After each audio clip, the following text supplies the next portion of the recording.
Chick, hello, chick.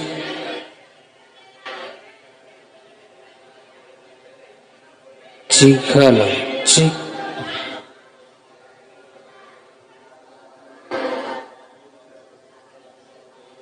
அதுக்கு மேல கத்த முடியல நம்ம பசிக்கு.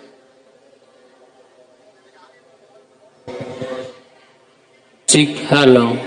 சார் கேக்குதா? இந்த வாய்ஸ் கேமரா மாத்தணும். ஆடியோ வச்சாச்சு.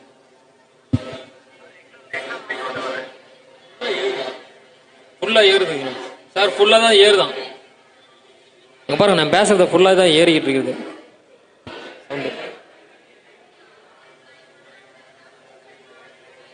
Chick, western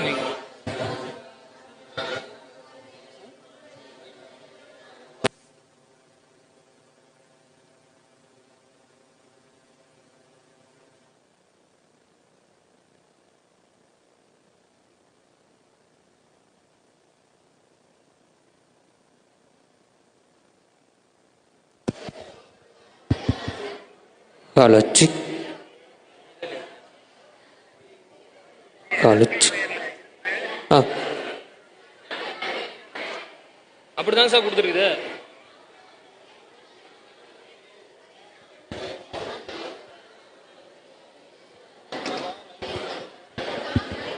Hello, chick, chick.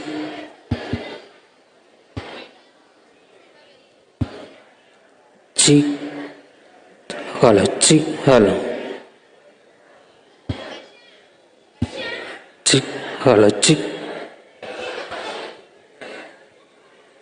Hello, chick. Chick, hello.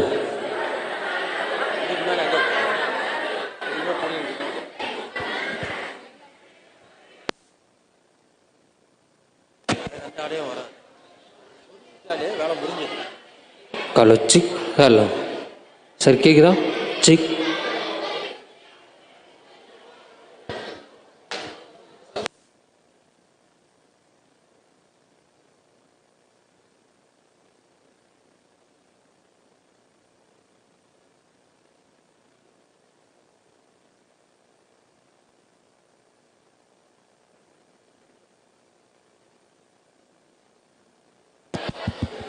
Chick, chick, hello, chick. Jeeva sir கேக்குதா? இங்க கேட்க மாட்டேங்குதுண்ணா, லைவ்ல கேட்க மாட்டாங்க. பண்ண உசுர எடுக்கிறாரு.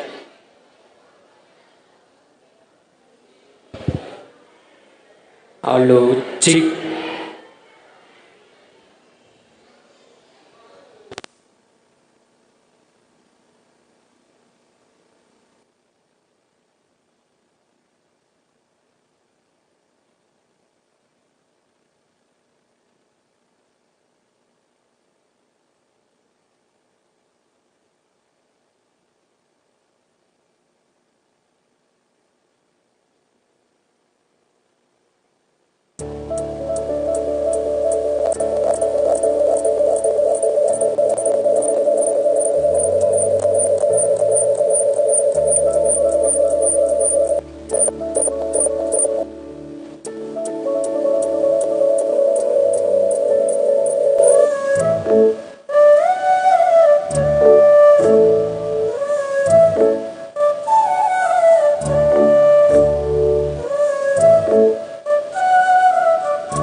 நான் கேக்குதாண்ணா? Hello chick chick chick hello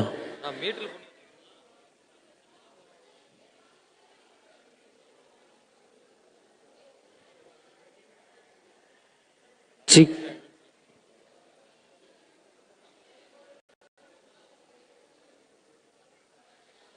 நான் பேசிட்டு தானே இருக்கிறேன். சிக்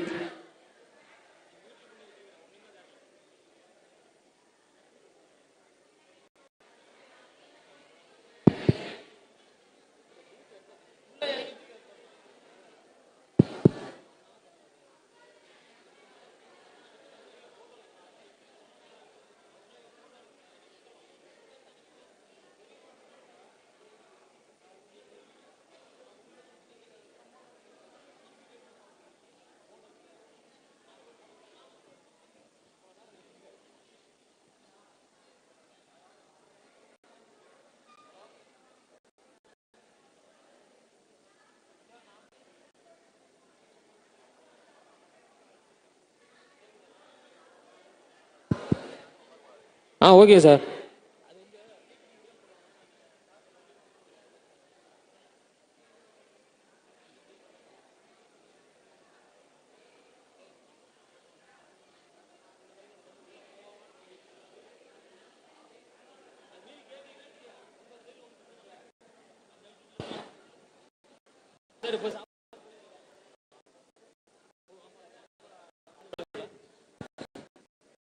வெளியில 2 கிளிக் எடுத்து அப்புறமேல எனக்கு ஒரு டீஃபால்ட்டா சொன்னீங்களா, அந்த டீஃபால்ட்டா சொல்லி பண்ண மாட்டேன்.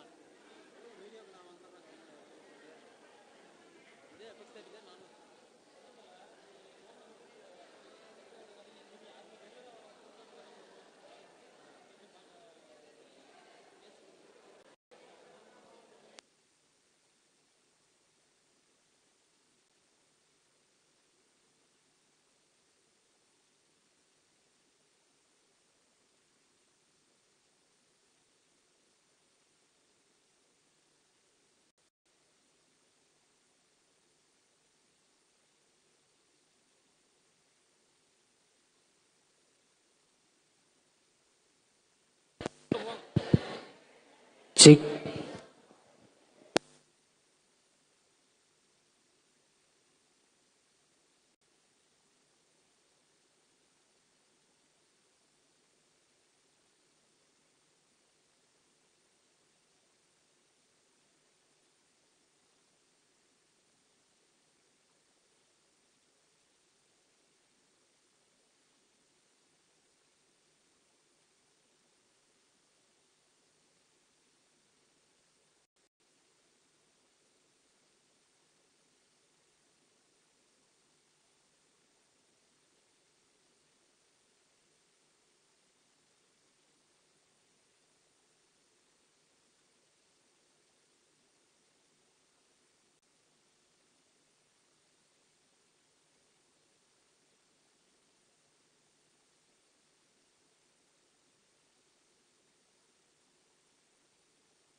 A very warm wishes to you all. In the symphony of molecules and the murmurs of cells, biotechnology deciphers the code of life, transforming curiosity into innovation and obstacles into breakthroughs. As agriculture lays the bedrock and biotechnology propels its sails, together they cultivate a resilient, sustainable, and food-secure future. Very good morning to one and all present here. I take this opportunity to welcome all our delegates on this national level seminar on impact of chemical mutation in agriculture, organized by Department of Biotechnology, Vanetra MUTHYAMMAL College of Arts and Science, sponsored by Board of Research in Nuclear Sciences, BRNS, Mumbai. A very special thanks to you all for gracing this special occasion with your esteemed presence. I'm Rajeshwari Selvaraj, studying first MSc Biotechnology, and Ritika TS of first BSc Biotechnology are delighted to be your host for today. He prayeth best, who loved best, all things both great and small, for the dear God who loved us. He made loved all. Let's welcome our college choir for the prayer song, Tamil Thai Valthu. I request everyone to stand for the prayer song.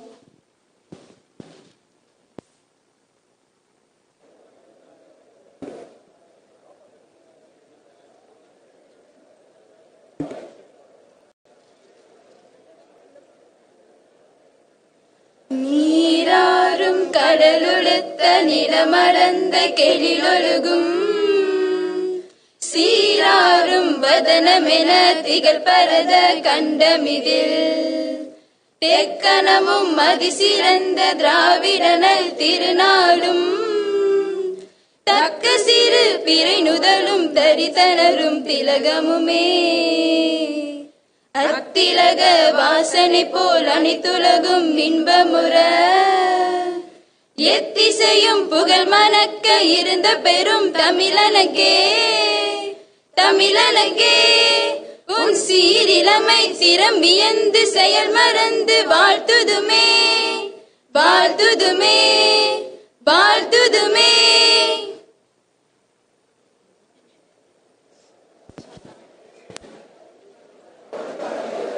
Offering prayers to Almighty, we are having our customary lamp lighting ceremony for seeking the choicest blessings of God to make this program a successful one.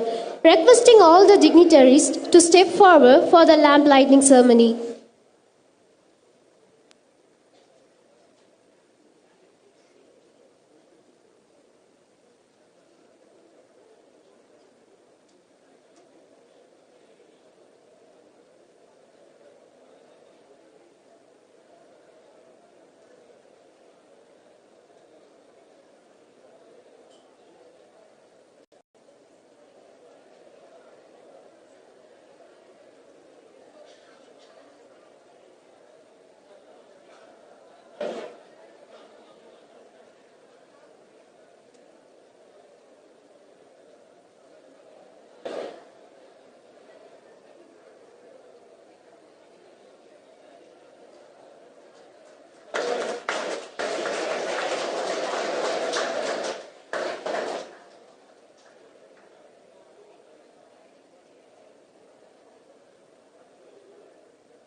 Thank you, dignitaries. A welcome is the first spark that ignites the flame of possibility, lighting the way for new beginnings. The first seed planted in the fertile soil of possibility, where the roots of respect, knowledge, and collaboration grow, shaping the path to transformation and success. May I request Dr. P. Selvamaleshwaran Sir, Head Department of Biotechnology, Vanetra MUTHYAMMAL College of Arts and Science, for the welcome address. Good morning to one and all present here on the occasion of the national level seminar on impact of chemical mutation in agriculture. So it is with great joy that I welcome our chief guest for today's inaugural function, Dr. S. Chandilnathan Sir, Professor and Head, Department of Environmental Science, SPKCS, Manonmani Sundarnar University, Tirunelveli. Despite his busy schedule, he has graciously joined us to grace this occasion. Welcome you, sir. On behalf of the institution, I also extend a warm welcome to our esteemed guest, Dr. M.S. Sivakumar, a professor at the Molecular Entomology Lab, Department of Biotechnology, Periyar University, Salem, and Dr. S. Rajesh Kumar, professor and chief scientist, Nano-biomedicine Lab, Savitha Medical University, Chennai, for accepting our invitation to be part of this national level seminar. Welcome you, sir. It is also a great honor to be welcome Dr. E.G. Wesley, State Green Champion Awardee, Associate Professor, PG Research and Department of Botany, Aranja Ranna Government Arts College, Namakkal. Welcome you, sir. I feel privileged to welcome our dedicated Director of Academics, Dr. R. Selvakumaran, sir, a man of principle who motivate both students and staffs. Welcome you, sir. It is great joy that I extend a warm welcome to our principal, Dr. S.V. Vijaykumar, for his valuable guidance and support in making the seminar reality. Welcome you, sir. I am also delighted to welcome Vice Principal, Madam Dr. A. Stella B. Madam, who has always dedicated herself for the welfare of our students. And also I welcome Dean Life Sciences, Dr. M. Sabana Begum, Madam. Welcome you, Madam. And also I welcome Dean Research and Development, Dr. N. Sudhagar, sir. Dean Business Studies, Dr. M. N. Periyaswamy, sir. Controller of Examination, Dr. Gauri Sangar, sir. And CDC Head, Dr. Saida, Madam. Welcome you, Madam. I am truly honored to welcome the Organizing Secretary of this seminar, Dr. K. Revadi. Welcome you, Madam. So furthermore, I take this opportunity to welcome the resource persons, participants from various colleges and universities, and everyone present here today for the inaugural function of this national level seminar on impact of chemical mutation in agriculture. I would also like to extend a warm welcome to the head of the departments of MUTHYAMMAL College of Arts and Science, and faculty members, students, press, media, and non-teaching staff members. Once again, I extend my heartfelt welcome to all of you. Thank you. Thank you, sir. Whenever a chief guest graces us with their presence, it is a rare gem, a treasure to be treasured and celebrated. Now I request our chief guest to accept the shawl and mementos honoring as a token of our delight and request. I request our Director Academics, Dr. R. Selvakumaran, sir, to honor our chief guest, Dr. S. Chandilnathan, sir, with shawl and memento.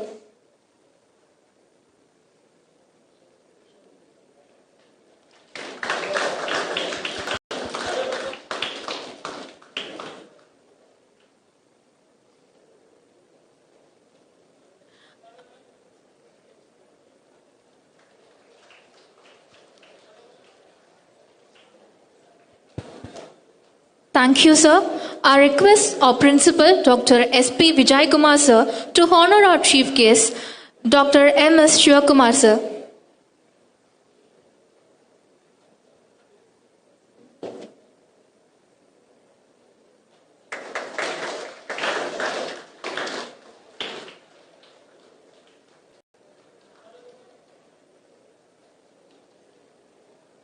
Thank you, sir. I request our Dean Life Sciences, Dr. M. Shabana Begum, ma'am, to honor our chief guest, Dr. S. Rajesh Kumar, sir.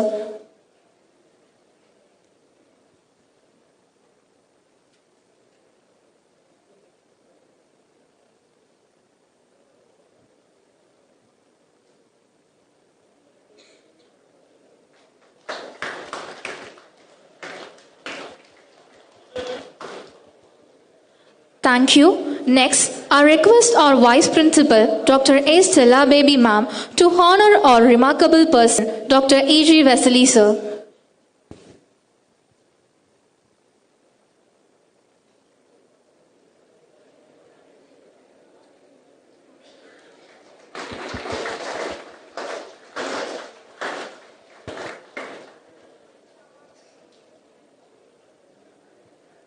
Thank you, dignitaries.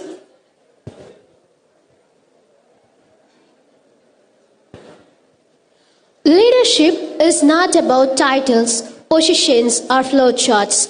The very essence of leadership is that you have to have a vision and the capacity to translate that vision into reality. This best suits our Dean Life Science, Vanetra MUTHYAMMAL College of Arts and Science, Dr. M. Shabana Begum Ma'am. I request her to endure the introductory remarks.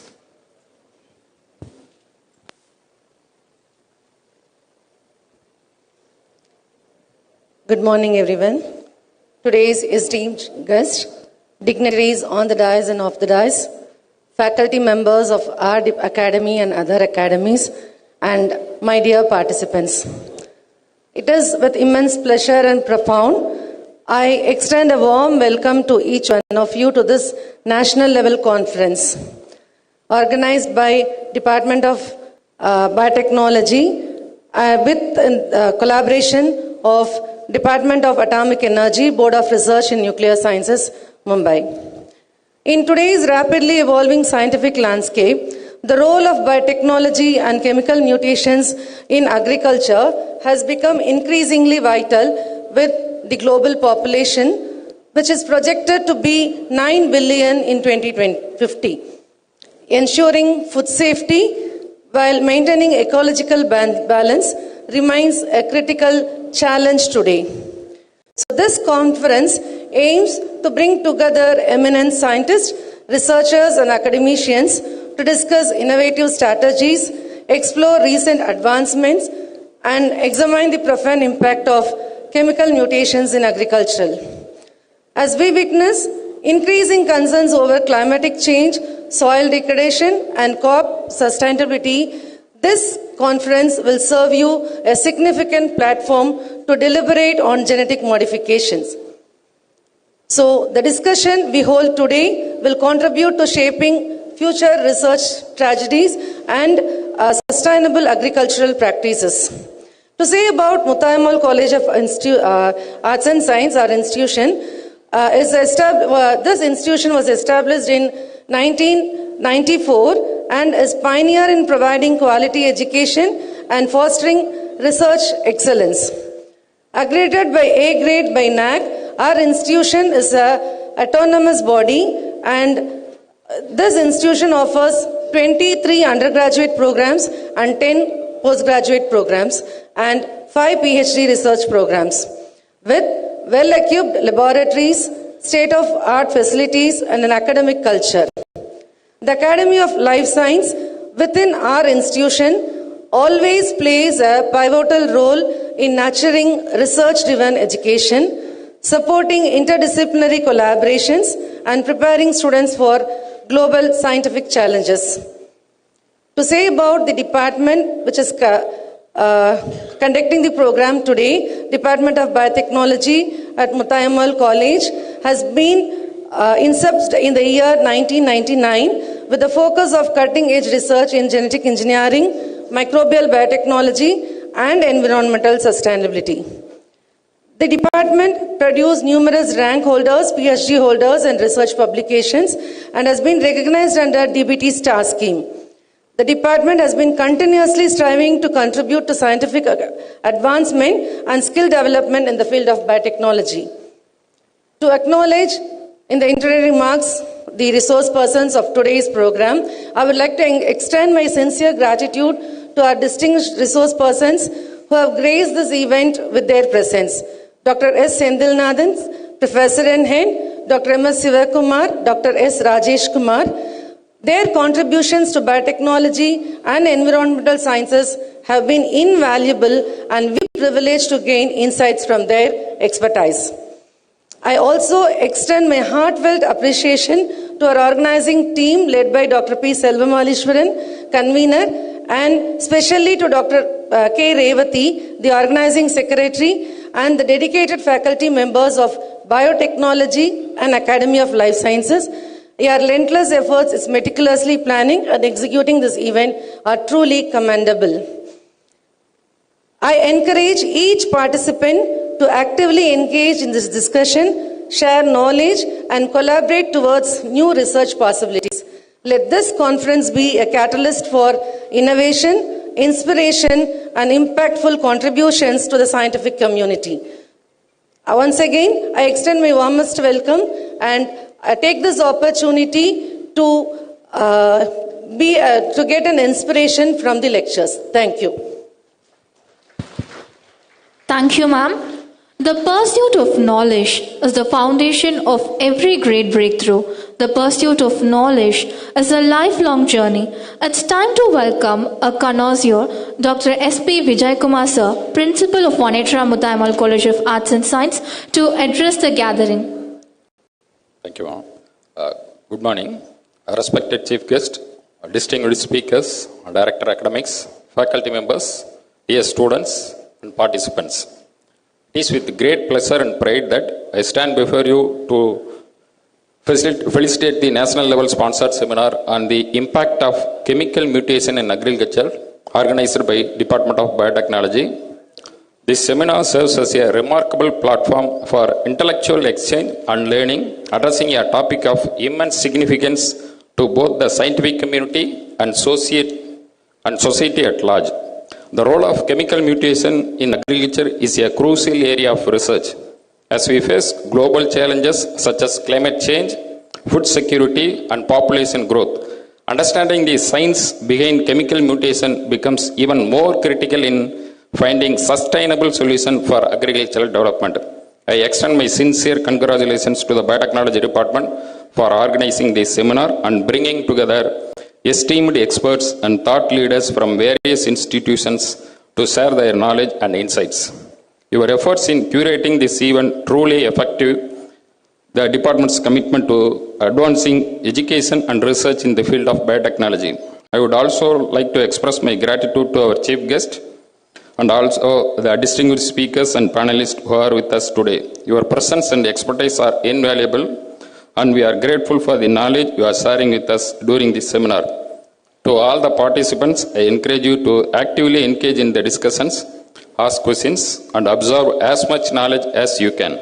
This seminar is not an opportunity to learn, but also to contribute to the ongoing discourse in agricultural biotechnology. Finally, I would like to wish this seminar tremendous success. May it inspire new ideas, foster collaborations, and lead the significant advancements in the field of chemical mutation and its application in agriculture. Thank you all, and I hope you have truly enriching experience. Thank you.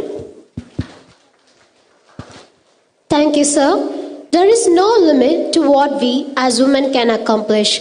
It's time to welcome our steadfast and persistent Vice Principal of Vanetra MUTHYAMMAL College of Arts and Science, Dr. A. Stella Baby Ma'am. We cordially invite her to address the gathering.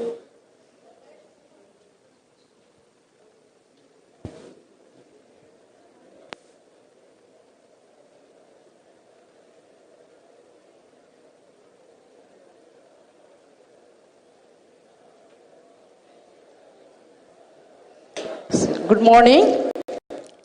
Good morning. Respected Chief Guest, Director, Principal, Staff Members, Students, Deans, அனைவருக்கும் என்னுடைய வாழ்த்தை வணத்தை சொல்கிறேன். உண்மையிலேயே ரொம்ப ஹாப்பியாக ஒரு news, இந்த இது பயோடெக்னாலஜி நேஷனல் லெவல் செமினார்னா அவ்வளோ ரொம்ப எதிர்பார்க்குற அளவுக்கு ரொம்ப சிறப்பாக இருக்கும். அதுக்கப்புறம் இப்போ இதை பார்த்துட்டு இருக்கிறோம். உண்மையிலே ரொம்ப ஹாப்பியாக இருக்குது. சீஃப் கெஸ்ட் ஒவ்வொருவரும் பார்க்கும்போது ரொம்ப சந்தோஷமாக இருக்குது. எல்லோரும் ஒவ்வொரு டிபார்ட்மெண்ட்டில் நல்ல ஒரு நாலேஜ் பர்சனாக இருக்கிறாங்க. இதுக்கு காரணமாக இருந்த பயோடெக்னாலஜி டிபார்ட்மெண்ட், தென் டாக்டர் ரேவதி மேடம் அனைவருக்கும் என்னுடைய வாழ்த்துலையும் வணக்கத்தையும் சொல்லி விடைபெறுகிறேன். நன்றி, வணக்கம். Thank you, ma'am. Science and leadership go hand in hand, as eyes on the stars and feet on the ground. Courage to continue, the success counts, marks a true inspiration. The man with wisdom and knowledge is our noble cause. Dr. R. Selvakumaran Sir, Director Academics of Vanetra MUTHYAMMAL Institution. May I request him to bestow the special address. A very happy morning. So, respected guests and resource persons for today's seminar on impact on chemical mutation in agriculture. Dr. S. Senthilnathan, Professor and Head, Department of Environmental Science, Sri Paramakaliyani College, MS University, Tirunelveli. Professor Sivakumar from Periyar University, Salem. Professor and Chief Scientist, Dr. Rajesh Kumar from Savida University, Chennai.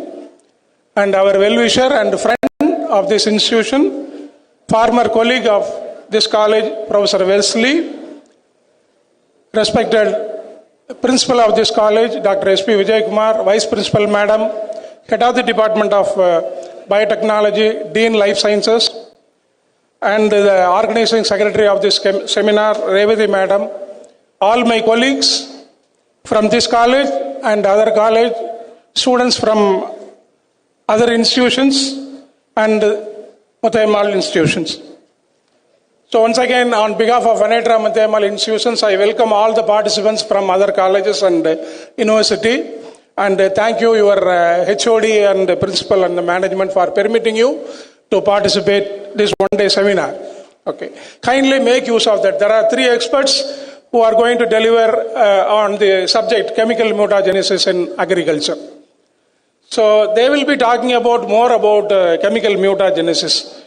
First, let me ask you if in this gathering, if any student can tell me about who is the father of agriculture in India, who is the father of agriculture in the world. Any study will start with the father of that particular subject, right? Who is the father of genetics? Mendel. You will tell easily. Anybody know who is the father of agriculture in India? Okay. Dr. M.S. Swaminathan. Because when I was a student like you in Madurai Kamaraj University School of Biological Sciences, my professor was delivering a lecture about M.S. Swaminathan. Because he is the founder, he is the architect of Green Revolution in India. You know, there are various revolutions, white revolution, blue revolution, brown revolution. Green Revolution in India, the architect is M.S. Swaminathan.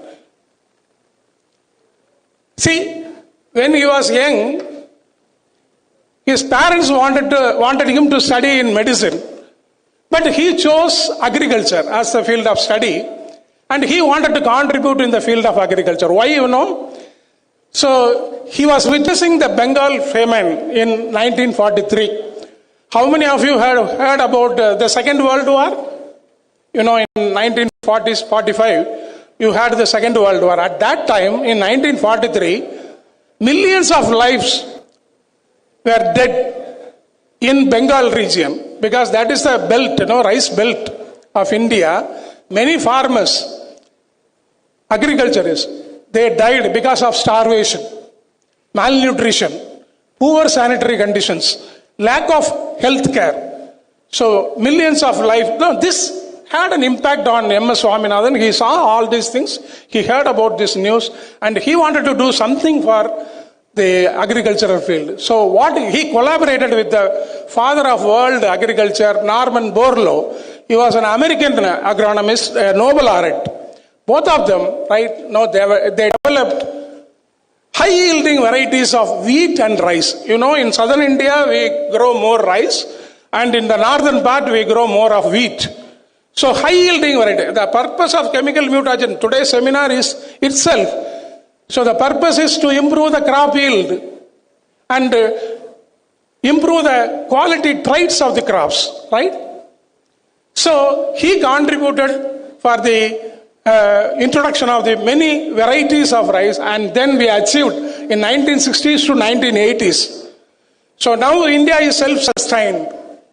So we underwent another very tough period called Corona, lockdown period.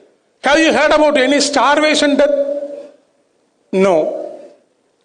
Maybe we have below poverty line, people are below poverty line, many people are there, crores of people, but there is no report of starvation death.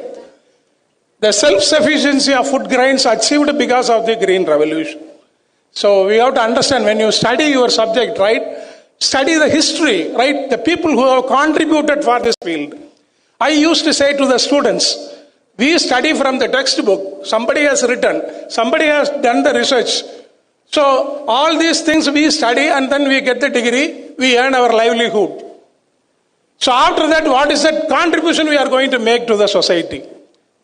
Right? So please think, that is what Abdul Kalam did. So his knowledge, his potential, his skills, everything he contributed to the society. That is why he is the popular president and Ilanjaralnuடைய எழுச்சி நாயகன் Abdul Kalam. He said one word, dream. It has the power, right, of the youth. He believed in the power of the students and the youth. He wanted to develop India as one of the superpower by 2020. We have crossed 5 years. So we have to self-introspect whether we have achieved. But at least in the basic needs, food, shelter and clothes, we are self-sufficient. And the government is promoting houses for all the people in India. So there are developing scheme, development. Still we are in the developing mode. But what is that you have to understand? When you study about any contribution by the scientists, please see, now we have all the technology. இன்னைக்கு நீங்க 3G, 4G, 5G, சீமான் சொன்ன மாதிரி எந்த G வந்தாலும் கஞ்சி இல்லாம வாழ முடியாது. So agriculture இல்லைன்னு சொல்லியாச்சுன்னா இந்தியாவில் யாருமே இல்லை. இன்னைக்கு 2/3 of the population depends on the agriculture and they are contributing to the economy of the India. Animal husbandry is also part of the agriculture. So I am not going into the details of the chemical mutagenesis, but as students of biology, you have studied or you will be studying in your curriculum about the mutagenesis and the impact on agriculture. More about this and the latest, the information the experts will deliver you. Please make use of these sessions today, and I wish you good luck in future. Thank you very much. Thank you, sir. The environment holds the power to transform seeds into forest, just as knowledge has the power to shape minds, cultivating ideas that grow into lasting change. Today, we are fortunate to be guided by someone whose wisdom fosters such transformations. I consider it as a great opportunity to welcome our distinguished chief guest, Dr. S. Sendranathan sir, Professor and Head, Department of Environmental Science, Manonmaniyam Sundaranath University. I request him for the inaugural address.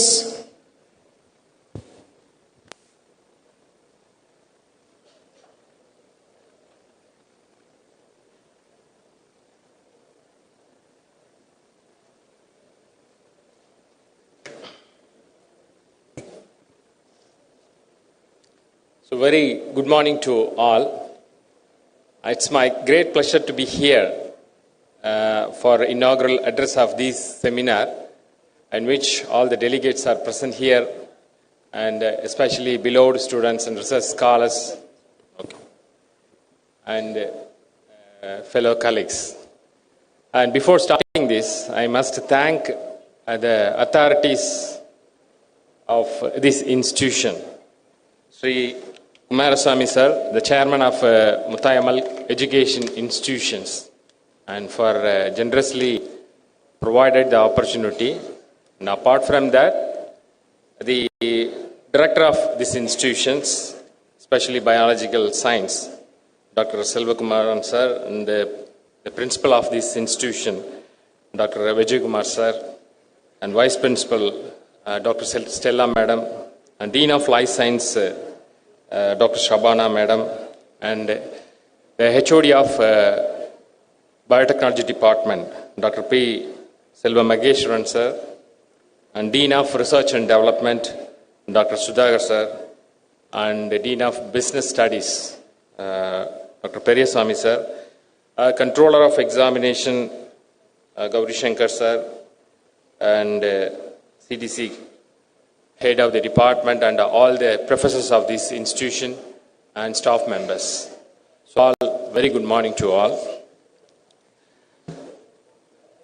Because I have visited this institution 20 years back when I did my PhD in Bharatiya University, and now it's grown a lot with a lot of people's, students and professors and learned members are there, and I'm very happy to see that.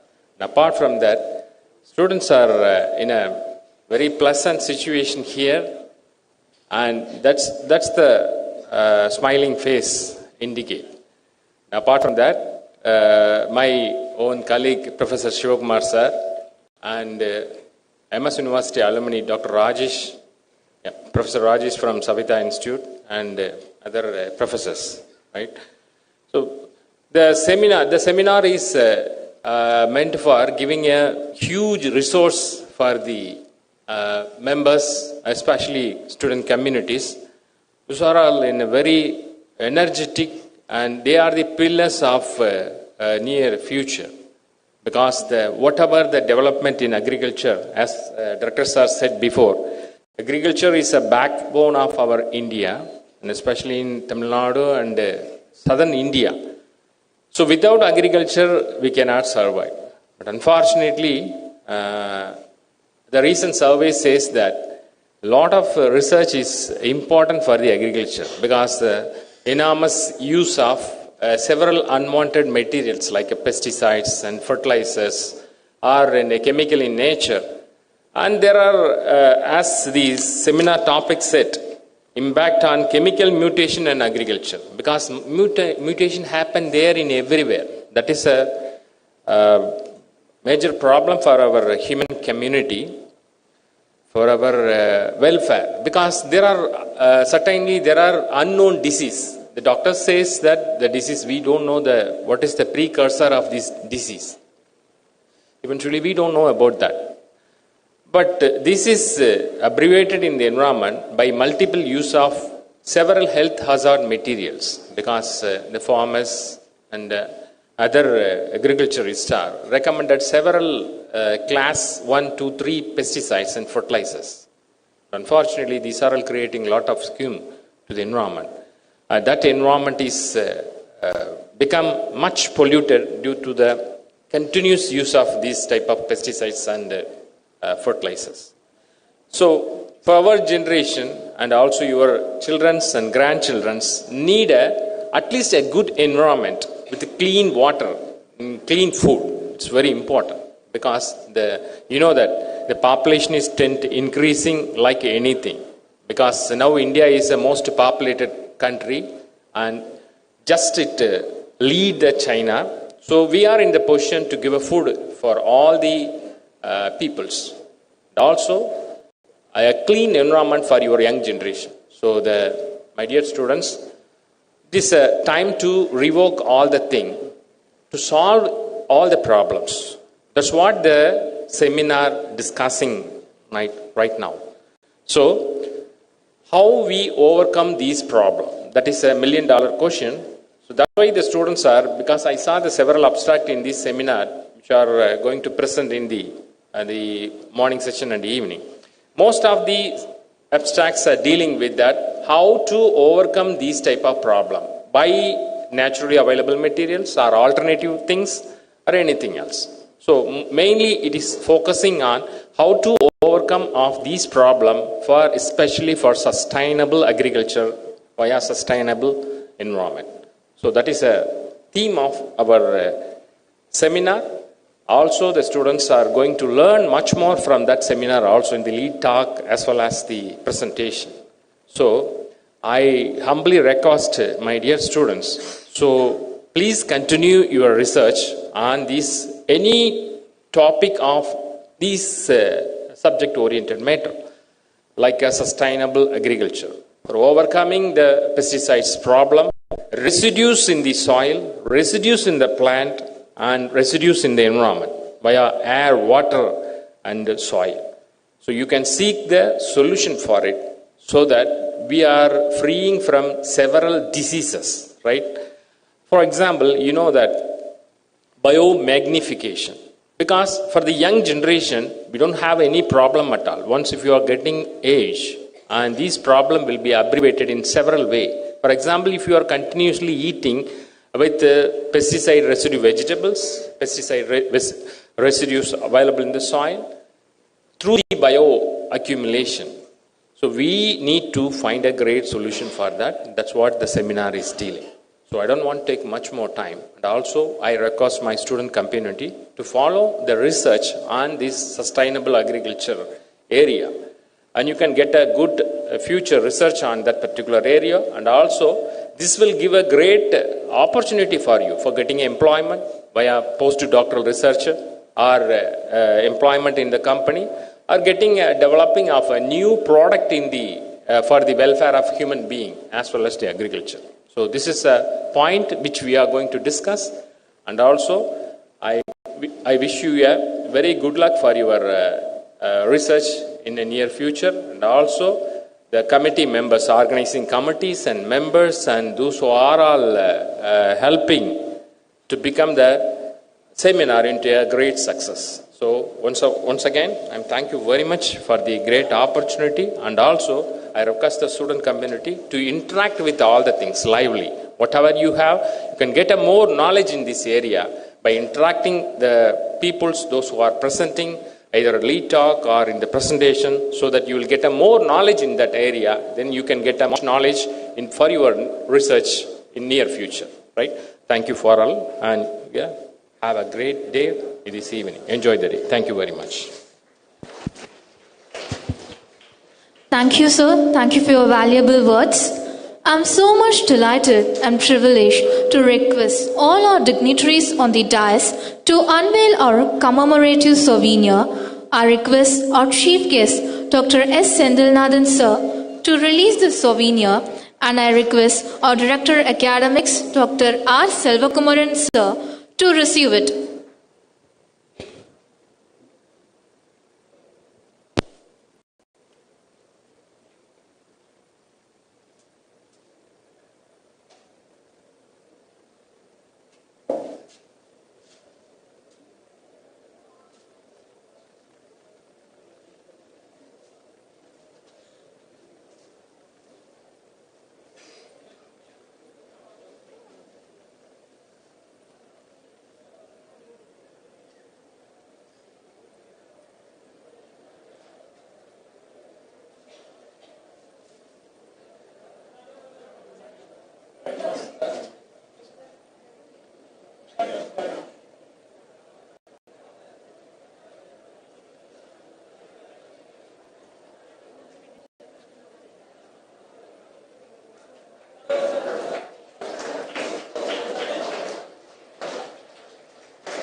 Thank you, dignitaries. A woman with a voice is by definition a strong woman. As we come closer to our inaugural function, I invite a woman of courage, Dr. K. Revati, Assistant Professor, Department of Biotechnology, Vanetra MUTHYAMMAL, College of Arts and Science, for the vote of thanks. Good morning, everyone present here. It's my privilege and honor to extend a heartfelt vote of thanks on behalf of MUTHYAMMAL College of Arts and Science for making the inauguration of this national seminar on chemical mutant on agriculture a grand success. I thank our principal, director sir, vice principal ma'am, dean life sciences, R&D, and all HODs and dean business administration, COE sir, CDC head. At the outset, I extend my heartfelt gratitude to our management for their unwavering support and encouragement in organizing this seminar, which has brought together experts and scholars to discuss this crucial topic. First and foremost, I extend my sincere gratitude to our esteemed resource person and my guide, Dr. S. Sendilnathan sir, for gracing this occasion with his presence. Your insights and expert have enlightened us on the advancement in agricultural research, reimaging agriculture trends, and we truly grateful for your invaluable contributions, sir. A special thanks to our guest, Dr. Shivkumar sir, for taking time to be with us today. Your words of encouragement and support for agriculture innovation inspire us to explore new dimension in the field. Thank you, sir. I also extend my gratitude to our guest speaker, Dr. S. Rajesh Kumar. Your session on nanotechnology in agriculture has opened new perspective on how modern technology revolutionizes farming practices. Thank you, sir. A sincere thanks to our organizing committee, faculty members, and my dear students, volunteers who have worked tirelessly behind the scene to ensure seamlessly execution of this event. Your dedication and efforts are truly commendable. Last but not least, I would thank to all the participants and attendees who have joining us today. Your enthusiasm and curiosity fuel such as discussion and drive meaningful. Thank you. Thank you, ma'am.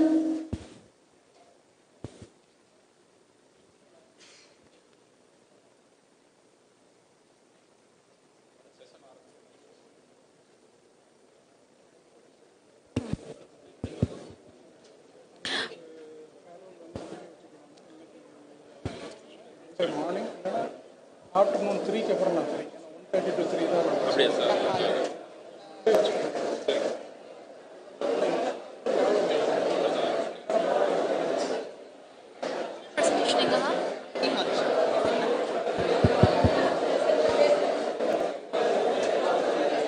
Participants, poster presentation. Students who are participating in the poster presentation can move to the hall B001 and oral presentation can move to the seminar hall.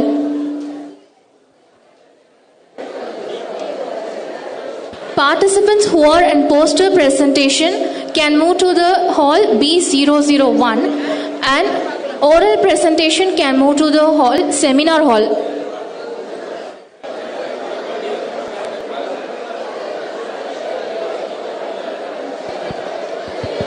Please maintain silence and wait for a few more minutes. Participants, please wait here for a few more minutes. Then you can move. Participants, please wait.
It's time to kick off our insightful technical sessions. It is my distinct privilege and honor to introduce our chief guest, whom we look up to for his remarkable accomplishment.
Participants, please maintain silence. We are about to start our session.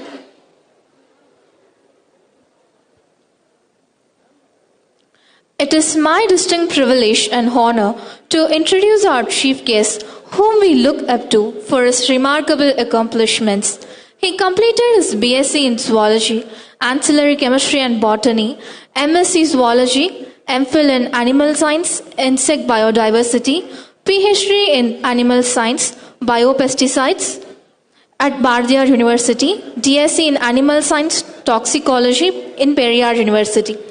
He held a position as Assistant Professor in Vivekananda College, Postdoctoral Research Scientist in Department of Environmental Engineering, Chonbuk National University, Republic of Korea, Research Scientist, Plant Environment Division, Honam Agriculture Research Institute, Republic of Korea, Visiting Professor at Lausanne State University Agricultural Center, USA, defining his exceptional journey in education. He received Best Faculty Award, BICAS Periyar University, CBNU International Postdoctoral Fellowship Korea, Young Scientist Awards, and the RGYIDBT and FOSTRAC DST by Government of India, Boy Scouts Fellow, DST by Government of India, Fellow in the Academy of Sciences, Chennai, Visiting Professor, Department of Entomology and Plant Pathology, Chiang Mai University, Thailand, showcasing his impactful research career. He made remarkable contribution as member of Research Committee at MSU, Nodal Officer GST Project, Coordinator RUSA and PERS, Subject expert SCRB-CRG project, head in charge at MSU, NACC Core Committee, Member Syndicate and Member Disciplinary Action Panel at Manoன்மணியம் Sundaranath University. She also served as Chief Senior Editor, Subject Editor, Associate Editor in renowned journals like Springer, Taylor and Francis, Elsevier, Nature, Biopesticide International. Also as panel reviewer for GST, SERB, DBT, ICMR, NSF and CSF. His academic programming goes such as NCC EB 2015, GW BIMC 13, Envion Nano 2010 and 2011 UGC sponsored, Biocycon 2009, and so many national and international conferences, seminars, and so on. Dr. S. Senthilnathan stands as a beacon of progress and member and Department of Animal Science Biotechnology, Assistant Professor Recruitment Panel Member, and Qualification Approval Committee. He demonstrated his expertise as external member, examiner committee member, and chairman Board of Studies, Environmental, member in various international associations such as in Germany, France, USA, and Korea.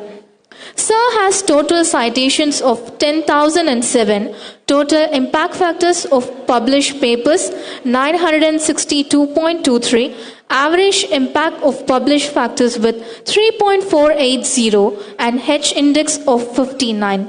Research grants secure was 223.59 lakhs. As principal investigator, established himself as the catalyst of innovation. Currently, he is guiding 2 postdoctoral scientists and 7 PhD scholars, guided more than 20 PhD scholar and MPhil students. He also mentored more than 50 PG students and more than 30 UG students, pioneering all the ground breakthroughs. He was invited as a resource person, chairperson, keynote speaker and invited speaker at more than 40 national and international conventions, presented more than 40 paper and poster presentation and various conferences across nations. His accomplishment goes so on and so on and so on. I'm truly grateful to welcome such a true pioneer, renaissance man and a connoisseur. In the world driven by innovation, his journey stands as a testament to relentless pursuit, deep knowledge, and transformative research. With an unparalleled depth of experience and legacy built on scientific excellence, his work continues to inspire, redefine boundaries, and pave the way for future generation in research and discovery. Now I request Dr. S. Senthilnathan, Professor and Head, Department of Environmental Science, Manoன்மணியம் Sundaranath University, Tirunelveli, to give insights on reimaging agriculture, sustainable solution for a new era. Sir, please.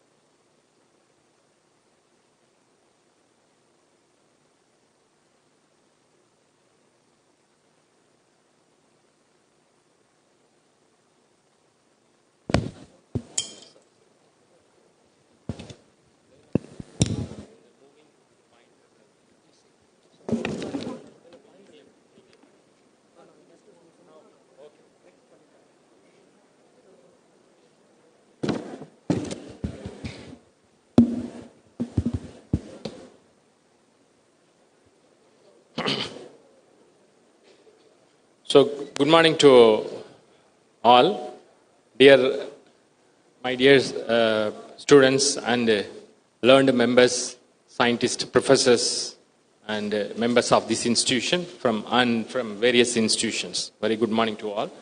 So, as I said during the inaugural address, the point is agriculture is paramount important for all of our need.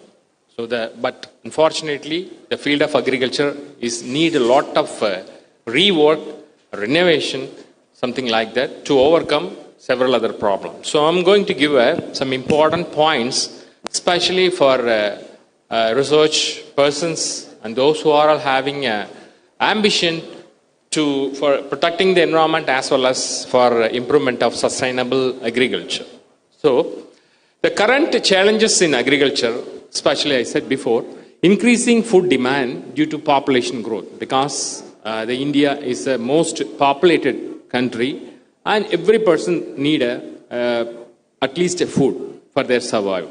And climatical change also important barrier for the agriculture, especially commodities and productivity. And third important point is soil degradation and nutrient depletion. So overuse of synthetic pesticides and fertilizers make the soil is very worst in nature. So that's why we need a easily degradable material. And water scarcity and inefficient of irrigation. So nowadays the availability of water either from rain or groundwater source is tend to decrease day by day. So we need a sustainable irrigation system and also how to use this water within the limited condition without wasting. And loss of biodiversity, last but not least important, the biodiversity due to the monoculture or expanding of agriculture farming as having a severe problem as environment as well as agriculture. Next slide, please. Okay. So the need for sustainable agriculture, especially for ensuring the security of future, reducing the environment and conserve the water and soil health, enhancement of economical stability for farmers, and promote biodiversity and ecosystem of balance. These are the major points which we are going to discuss in this aspect, right? So, next slide, please. So here, objectives of presentation especially for discuss key challenge in modern agriculture. What are the near future challenges for agriculture? And explore sustainable farming and techniques and innovation. So, incorporating a new techniques is the only solution for the sustainable agriculture. But that solution should not harm the environment or lead to some problematic for the agriculture. And highlights of role of renewable energy in the agriculture, because using of renewable energy is the key point for retaining the non-renewable source like a coal and petrol and other aspects. And identifying the future of sustainable agriculture. So that is the last point. So how we can retain the sustainable agriculture even if we are having a solution for that. Next slide, please. So key pillars of sustainable agriculture, in which there are several points. That is important points. It should be considered for the future research, especially for budding researchers. So regenerative farming, improving the soil health and biodiversity, right? So if you are taking an example of any soil, agriculture soil, most of the soils are polluted by the extreme use of fertilizers and extreme use of pesticides. So you cannot see any soil without lead or cadmium or some point of metals. So that are all very, very worst happen there for the agriculture soil, and also that will creating a lot of health hazard when you are consuming that end product of from the soil. And renewable energy integration like a solar, wind, bioenergy in farming also important component. And technological innovation like recent days, like last half a decades, especially importance are giving to the artificial intelligence and Internet of Things in agriculture is developing like anything. So policy and global support, regulations and incentives and initiative is importantly contributed for the sustainable agriculture. But unfortunately, the end user is not aware about this aspect. End user means I am talking about the farmers, those who are all end users. So the researcher should oath to go these all available resources to the end users like farmers and who are all very closely associated with the agriculture aspects in the field level. Next slide. So challenges in modern agriculture, the first point, next slide please. So rising the global temperature affect crop yields, right? So you may aware about that. So every year, minimum of 0.5 centigrade to 1.5 centigrade is rising. So this is gradually rising. Even we found a lot of solution for that, but unfortunately we cannot completely predict the enhancement of temperature. Especially you can see that Arctic ice melting, and this will be directly and indirectly affecting the crop yields because of this rising temperature and erratic weather patterns, drought and flood and storms. And as like a point number one, we cannot predict the environment because of the sudden climatical change. Sometimes the overrain and sometimes we cannot predict the which are all the rainy season. Even the seasons are available, but the rain flow and the ultimate raining season we cannot predict it, and as a result that will lead to the drought condition and extreme water like floods and storms and increased pest and disease outbreaks. So third is very, very crucial point when you go for these rising of global temperature and rising of flood or drought condition, that ultimately that will be increasing the pest and disease of agriculture plant crops. So whenever the pest and disease outbreaks are increasing, the yield ultimately going to decrease. As the product is going to down, so you cannot expect the 100% of yield. So these increasing pest and disease outbreak will lead to devastate at least 30 to 40% of yield. So think about that. So the shrinking of agriculture field and explore of pest and disease will lead to almost ending of agriculture land and also the practicing persons. So need for climatical resilient crops. Is it possible to overcome these? That we will see. Next slide, please. So overuse of chemical fertilizer and pesticides and deforestation leading to the loss of topsoil. So nowadays the government are protecting the forest, especially there are laws in that, but there is in hand. But people should aware about that. What happens for if you are using a fertilizer, extreme fertilizers, that means chemical fertilizer like NPK and ureas, and these all are suddenly boosting the crop like anything, but ultimately the excess use of fertilizer will lead to the attracting of pest and diseases. So that is an important point. Whenever you use a lot of fertilizer, that ultimately it creates an opposite reaction on that. So the minimizing the fertilizer is very important, key point for sustainable agriculture. And deforestation gradually happens there. So we are the culprit. I said in several points, the human beings are the one of the major culprit, and because every organism has a right to live in this earth, right? But human beings, especially humans, are thinking about that. We are the ultimate person.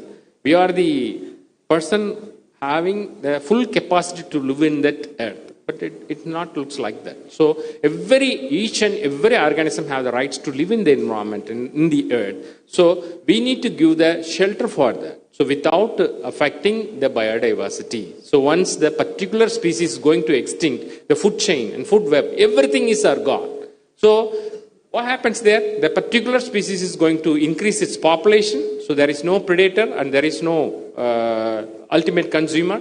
And the particular population is going to increase. As a result, the breaking of food chain, that certain population is increasing. Especially I am talking about pest and insect. So that population is going to develop like anything that will directly affecting the agriculture field.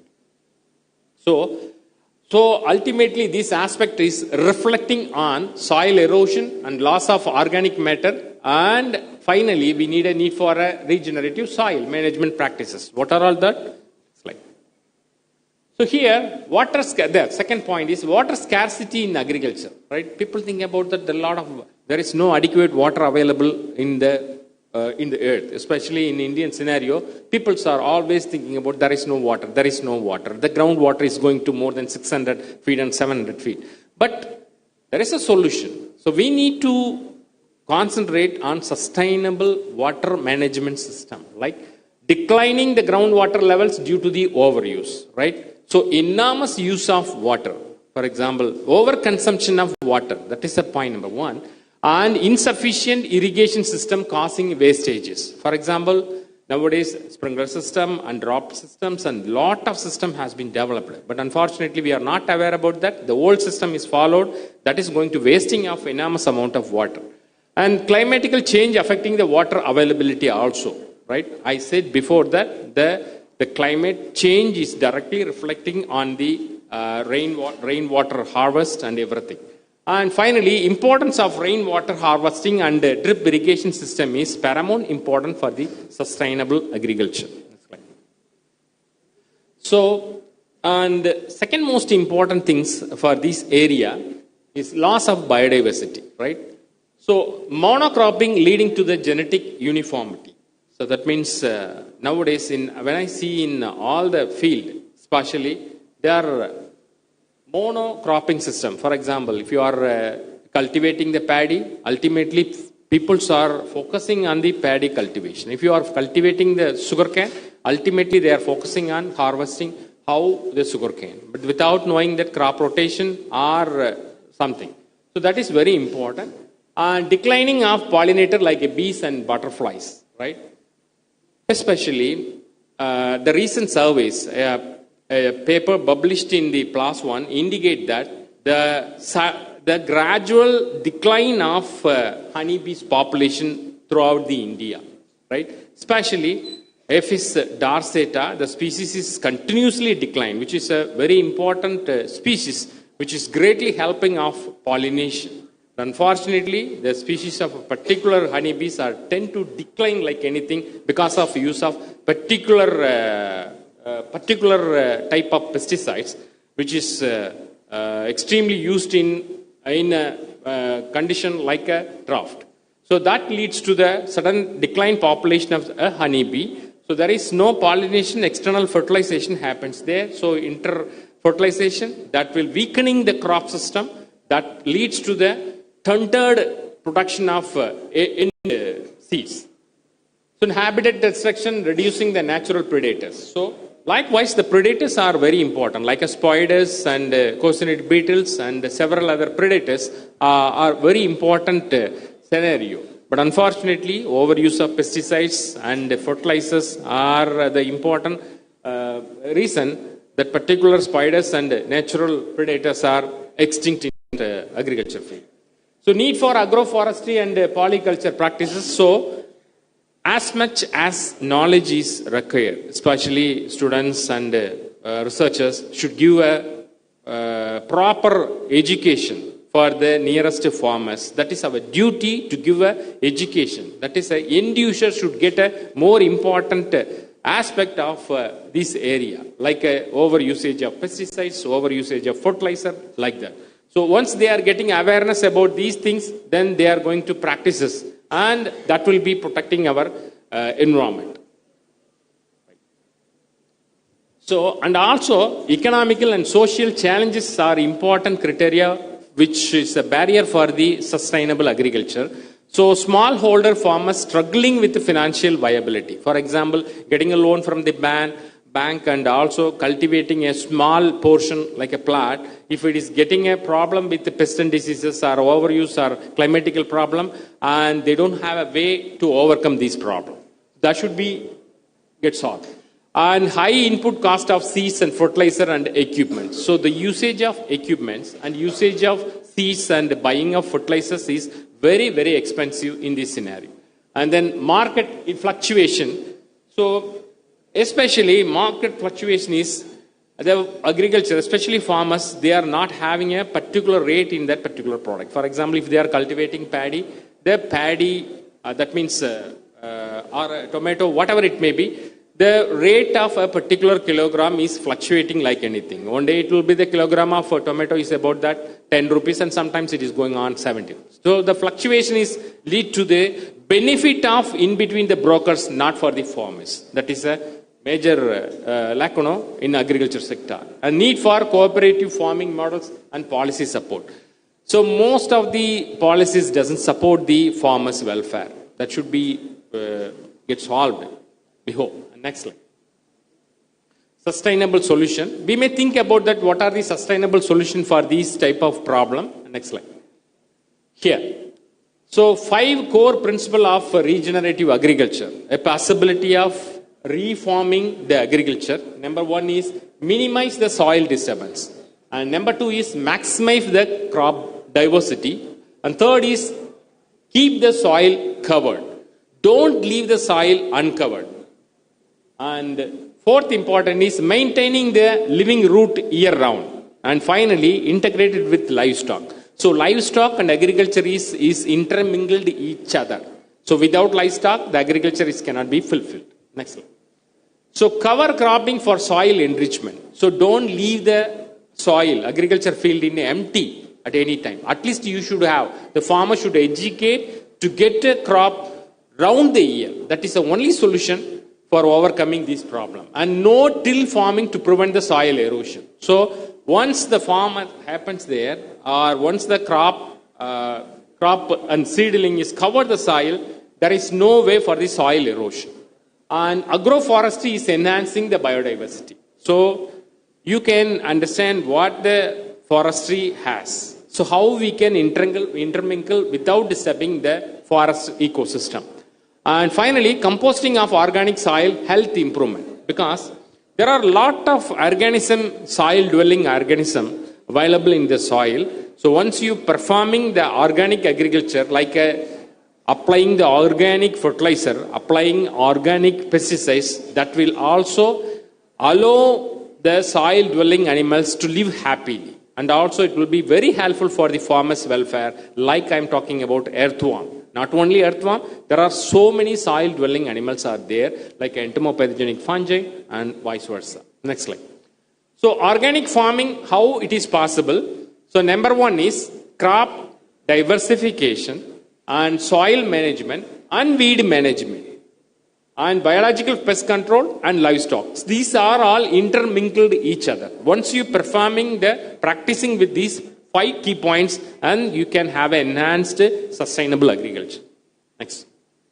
So organic farming practices, number 1 is avoiding synthetic pesticides and fertilizers. So whenever I am talking about that, I strongly insist to avoid extreme using of synthetic insecticide, synthetic fertilizers. So, but in our field, when I visited several fields, the farmers always did ask me about that, how the biopesticides are naturally available pesticides are working there. Because they are posed several questions to me and asking about the time-taking process is very long. And also, we don't know how to get these things and how to preserve such a type of, by buying a biological control agent, and they don't know how to keep in that particular area. What is the shelf life, or what is the application mode? And they have several questions to pose. But unfortunately, most of the biopesticides, especially naturally availing pesticides, taking a long time to work on the field level. But once you get performed with this type of pesticides, then you will get a good solution for it. So that's why I ask several farmers to practice this continuously. Then you will get benefited. So the time taken process is inevitable. Unfortunately, we should have to be patient with it. And crop rotation for natural pest control is very important. So there are monophagous pests are available. The particular insect feed on and particular plant only. If the plant is not available in that condition, definitely the pest is gone forever. So that's why we insist crop rotation for natural pest control is very important. Third is natural composting and biofertilizers. Like you can go for vermicompost instead of using urea, NPK solutions. So once you practices with the natural compost, then you will get a good result in the agriculture. The soils are enrichment there. As soon as possible, once you are applying the vermicompost, it will get enrichment within 30 to 45 days. And certification and marketing document also possible if you are managing for the agriculture organic produce. Next slide, please. So organic farming and practices, types of organic farm is available in India. Nowadays, it is practicing in everywhere possibilities. Number 1 is crop-based organic farming. So a particular plant is having a particular need for a particular organic farm. So you have to calculate it, which plant you are going to harvest and which organic matter you are going to apply. That is very important. The chart is available everywhere. And livestock based organic farming. So whenever you going for the agriculture, you can also equally contribute for the farming, livestock farming. That is very important. And third is mixed organic farming. And fourth is traditional farming practices, right? So traditional farming practices is also require a minimum budget, not like a machinery aspect. So these aspects require a very, very minimum investment and also getting a more benefit on that. So zero budget natural farming. So available, so you can calculate and work it out. And finally, organic horticulture. So you can make your own seed in your farm. So without depending on agriculture department like a TNAO and other livestock area. You don't need to get more seed from outside. You can make it yourself and you make it of indigenous seed and you can benefit without spending much money on it. And next slide. Components of precision agriculture. So how can you involve with the technology oriented sustainable agriculture? So you can employ with the GPS, global positioning system and auto steer. These are the technology which recently Government of India launched throughout the India, and wireless telematics and VRT, that is variable rate technology, and artificial intelligence, that's so-called AI, and remote sensing, data collection and analysis, and yield monitoring. So these are the technology which the oriented with the sustainable agriculture right now. Next slide. So precision agriculture, Internet of Thinking, sensor of soil and moisturing monitor. So these are apps developed recently. So you can get more information about that when the pest population occur and which time it will come. For example, especially migrating locust. நீங்க ரீசெண்டா கேள்விப்பட்டிருப்பீங்க வெட்டுக்கிளி வந்து பெரிய பிரச்சனையா இருந்தது. So that the locust is creating, we don't have any solution for that. அதுக்கு ஒரு pesticide கிடையாது, எதுவுமே கிடையாது. But based on this Internet of Thinking and live location in Gujarat area, they successfully controlled. And AI driven, artificial intelligence driven productivity analysis for the crop management is available. You can download application and you can use whenever the pest population occur and how we can overcome these problems. And drone based surveillance and pest and disease control. So recently drones are developed. So from that drone, you can manage the pesticide spray, fertilizer spray without getting more manpower, because the manpower and spending money for manpower is very crucial for the sustainable agriculture. So to overcome this problem, you can use a drone for spraying the pesticides and spraying the fertilizers. So that will be economically important for the farmer's point of view. And also reducing waste and increasing the efficacy. When you performing with this aspect, you can reduce the waste and increasing the efficacy of seed propagation and like this. Next slide. So, and also people think about we don't have a much more farmers land like a ஏக்கரா கணக்கில் எனக்கு காடு கிடையாதுங்க. What we are going to do? But we are very interested for agriculture. குறைஞ்ச இடத்துல எப்படி நீங்க வந்து நிறைய பிளான்டேஷன் போட முடியும், எப்படி yield எடுக்க முடியும் for our family only, how it is possible. So there is a solution is there, like hydroponics and aeroponics for agriculture is possible within very limited area. Those who are living in the apartments, you can practice with that. So water efficient farming is possible. Rooftop gardens are available without subsidies. Sorry, with subsidies. So there are subsidies available. You can approach the Department of Agriculture. They can supply with the subsidy of seeds, and you can with the soils, and also vermicompost, everything is available. You can get it up, and also they are giving some subsidy also. And rooftop gardening available. High density farming in urban area is also available, and reducing the transport cost and carbon footprints for if you are practicing this aspect. So this is called vertical farming and agriculture in the urban area. Next slide. So then this is agroforestry and permaculture is how important for the sustainable agriculture, right? So agroforestry is very important. So people think about that. So how the trees and the forestries are contributing the agriculture. So agriculture and forest is intermingled with each other. Without one, the agriculture cannot survive. Even the forest also survive, right? So for all aspect, we need it. For example, the forest litter is contributing more fertilizer for the agriculture soil. You can collect a lot of litters from the forest and you can use as a vermicompost or biofertilizer like a mycorrhiza and other aspect which is naturally available. So likewise, and ways of practicing a permaculture farming is agroculture, agroforestry and harvest through the rainwater. So without making a groundwater resource, and cell grazing and sheet mulching. That is also possible for a small area of agriculture, especially in the urban. Next slide. So agroforestry and continuation. So integrating the trees with the crop for long-term sustainability. Likewise, developing a biofertilizer and enhancing the natural pest control through the diverse ecosystem. So I said before that when you are using a monoculture, the pest population is tend to increase. But if you are using around the year, that means crop rotation, you can go on overcome this problem. Improving the soil health and carbon sequestration. So improving the health means, so if you are using organic material, the soil enrichment is definitely increasing. So there is no doubt about that, and also which will prevent the pollution of our soil.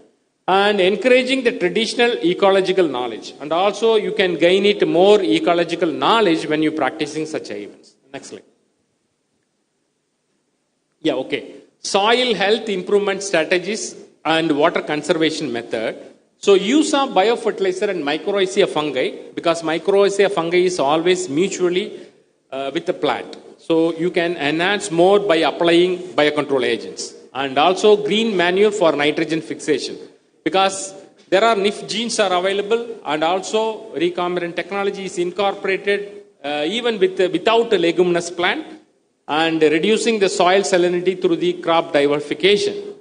And third point is encouraging microbial activity for better soil structure. So whenever the microbial population is more in the soil, you will get a more healthier soil when compared with the ordinary soil. And drip irrigation and sprinkler system for water efficiency, you know that. So nowadays the subsidies are more and more. If you are getting a investment, and you will get a 30% of subsidy for that using of this drip irrigation and sprinkler irrigation. And rainwater harvest techniques is available throughout the thing by encouraging in a home itself also.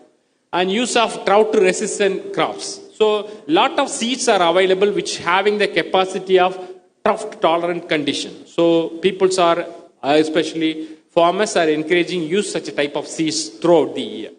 And smart irrigation technologies are developed in recent days, then people may get aware about that.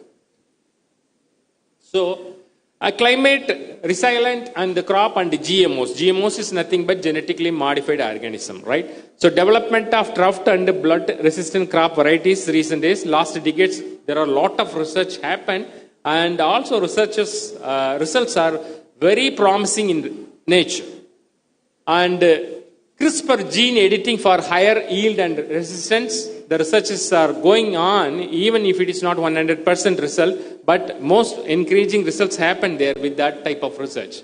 And ethical concern and regulatory policies are now available, and role of traditional and hybrid seeds are available, right? Even though we have a lot of hybrids from the foreign countries and locally available, and our cultural traditional seeds are having more importance than other. So the now farmers are encouraging use their own traditional seeds. That means pioneer seeds, like a traditional one. And then what biotechnology happens there in sustainable agriculture to overcome these mutation and other problem. And microbial bioengineering for soil enhancement is happened there. And biopesticides and biocontrol agents are being developed. And even the researches are going on. Enhancing nitrogen fixing bacteria like a NIF gene. And disease resistant genetically modified crops are there. Even there are a lot of problem in that, but successfully BT Bacillus thuringiensis mediated are developed. then the genes modification happened there, the resistant problem by the diamond back moth is overcome. Now, so circular agriculture, what is meant by circular? Intensive agriculture means, so most researchers are focusing on traditional seeds, which naturally having a tolerance of tough condition and also salinity, grow in the salinity level. Zero waste farming through composting and recycling, livestock integration for nutrient cycle, and converting agriculture waste into biogas. So third important most point is generating the biogas to overcome the problem. So most of the livestock waste are converting into the biogas when you are practicing the traditional way. So reducing post-harvest losses through smart storage. Next slide. Yeah. Renewable energy in agriculture. How the renewable energy happens there in the agriculture development. Next slide. So here, solar powered farming. As I said previously, again the subsidies on that renewable source. When you're going for solar energy, the government is boosting to give almost 30% of subsidy when you are getting a loan from the bank. Especially they are directly encouraging the solar power for agriculture irrigations. Solar irrigation system, reducing the dependency on grid power, and photovoltaic greenhouses for energy efficiency, solar powered cooling and storage facilities are available. So 24 hours energy supply and 24 hours irrigations are available whenever you go for a solar energy. Next slide. So wind and bioenergy also major important criteria when you go for a development agriculture things, especially for wind turbines for farm energy need, bioenergy from crop waste and livestock manure, biogas and alternative for fossil fuel. So that if you are applying this, biogas can go for a transportation now. Next slide. So greenhouse gas reduction techniques. So third important point which we discussed is how to reduce the greenhouse. So greenhouse, you know that, what are the greenhouse, you know that? Carbon dioxide and methane. Please tell us, na? Okay, let me go there. So methane, so I say that methane capture from the livestock waste can be utilized for the agriculture welfare. Carbon sequestration through the regenerative farming possibilities, reducing the synthetic fertilizer usage. So when you're using the urea, the greenhouse gas emission is more and more. Next slide. So then smart energy management in agriculture, AI-driven farm energy optimization. So AI is nothing but artificial intelligence can calculate how much water is essential for particular area, particular square feet or particular things, then automatically it gives the instruction to stop the water flow.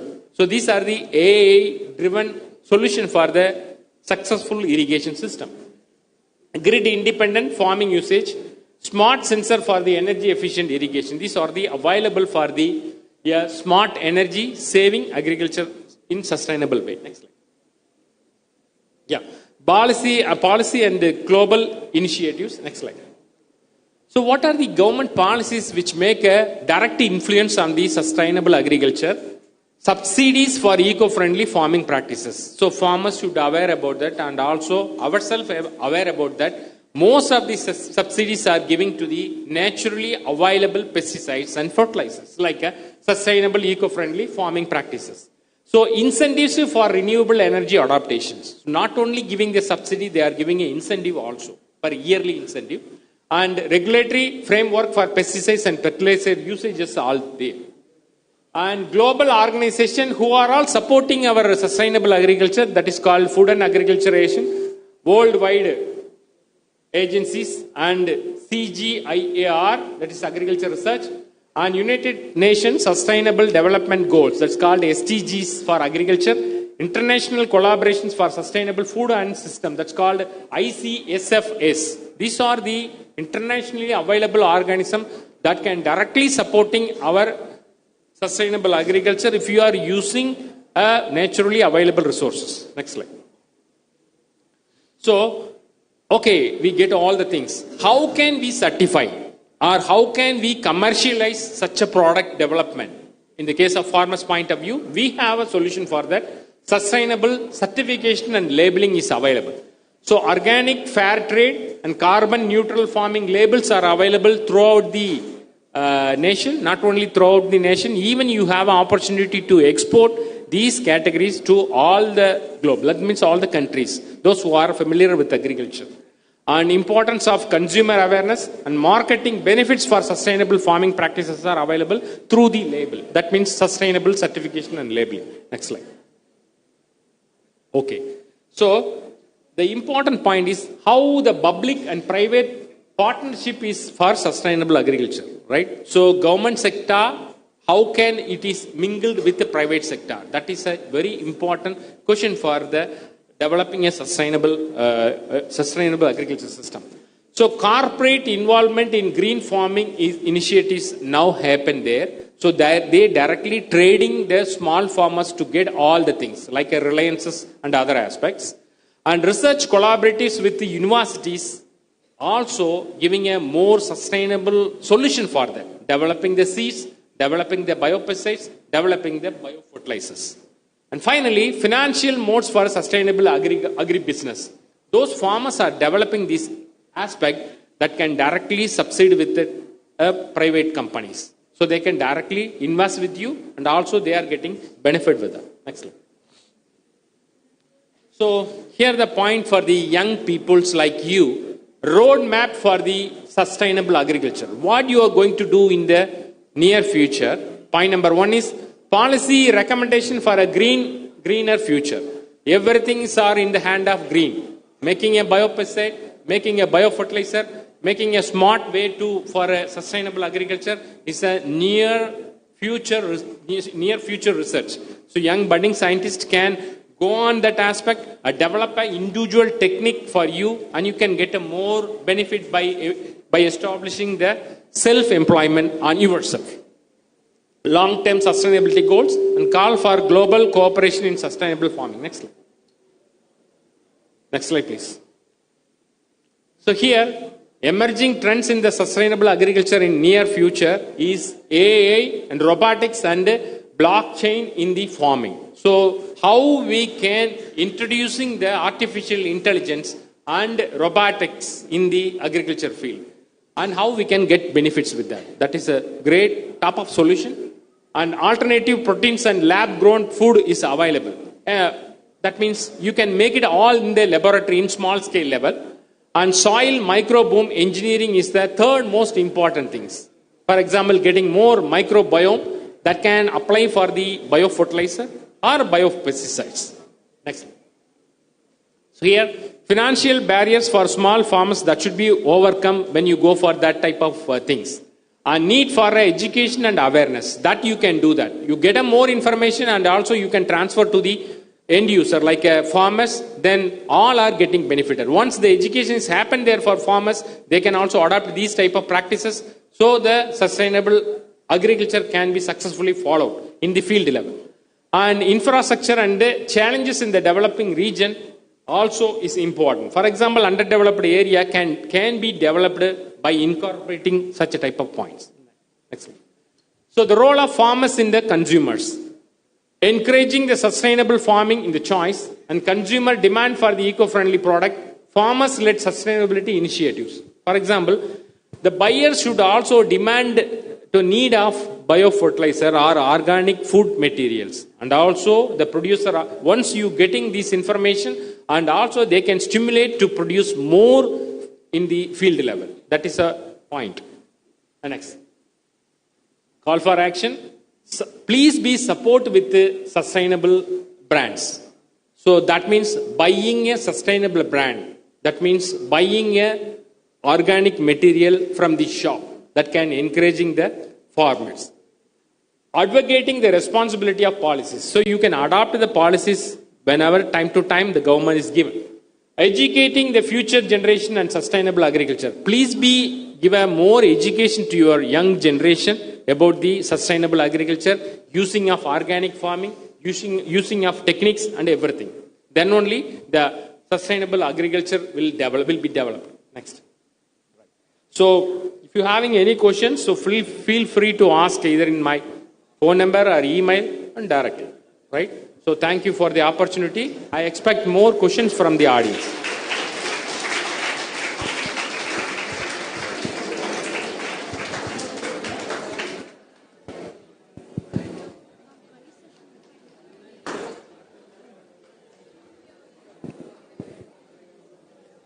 Next person introduce பண்ணும்போது you make it short. Introduction is too long.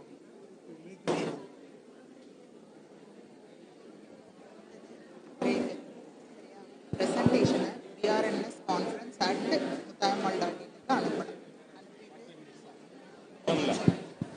Thank you, sir. Thank you for sharing knowledge on challenges in agriculture and sustainable agricultural practices. Once again, thank you, sir.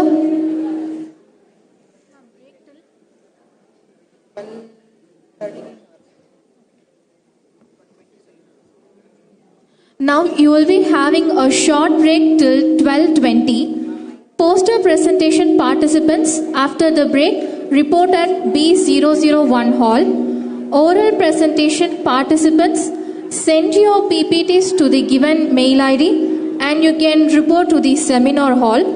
We also have the next session. So after that, please be assembled here. The mail ID is BRNS conference at muthayammal.in. The mail ID is BRNS conference at muthayammal.in.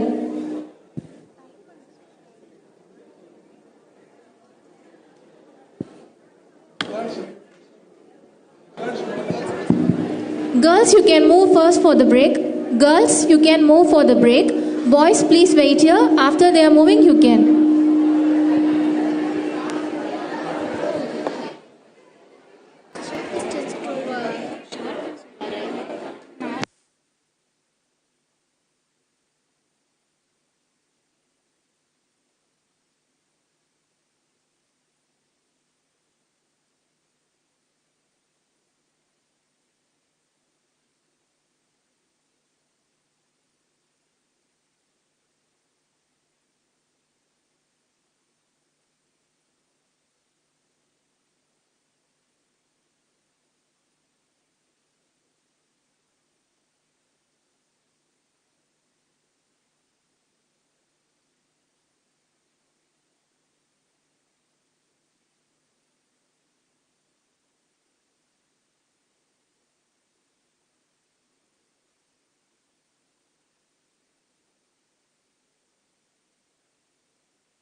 peer-reviewed research papers which have garnered over 3,110 citations.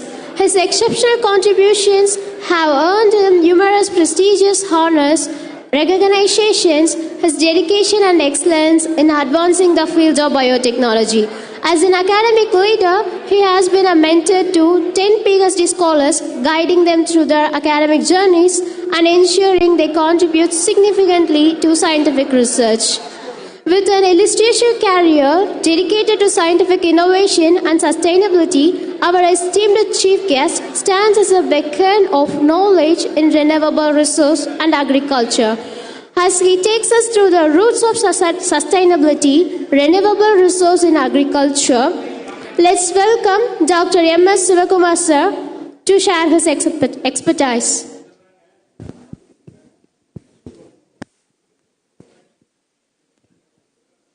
Hello. Good afternoon, everybody. Okay. So after our break, am I audible? Okay. Then minimize பண்ணி வச்சிருக்கோம் பாருங்க PPT.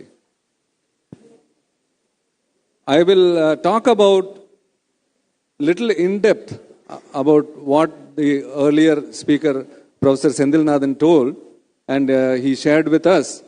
So I'll support this information along with data. Okay?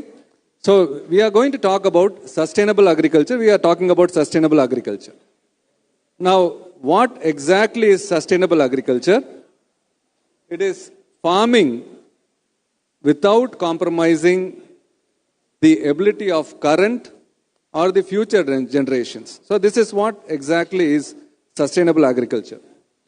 Now, if you look into the different components of sustainable agriculture, you find that there are several components.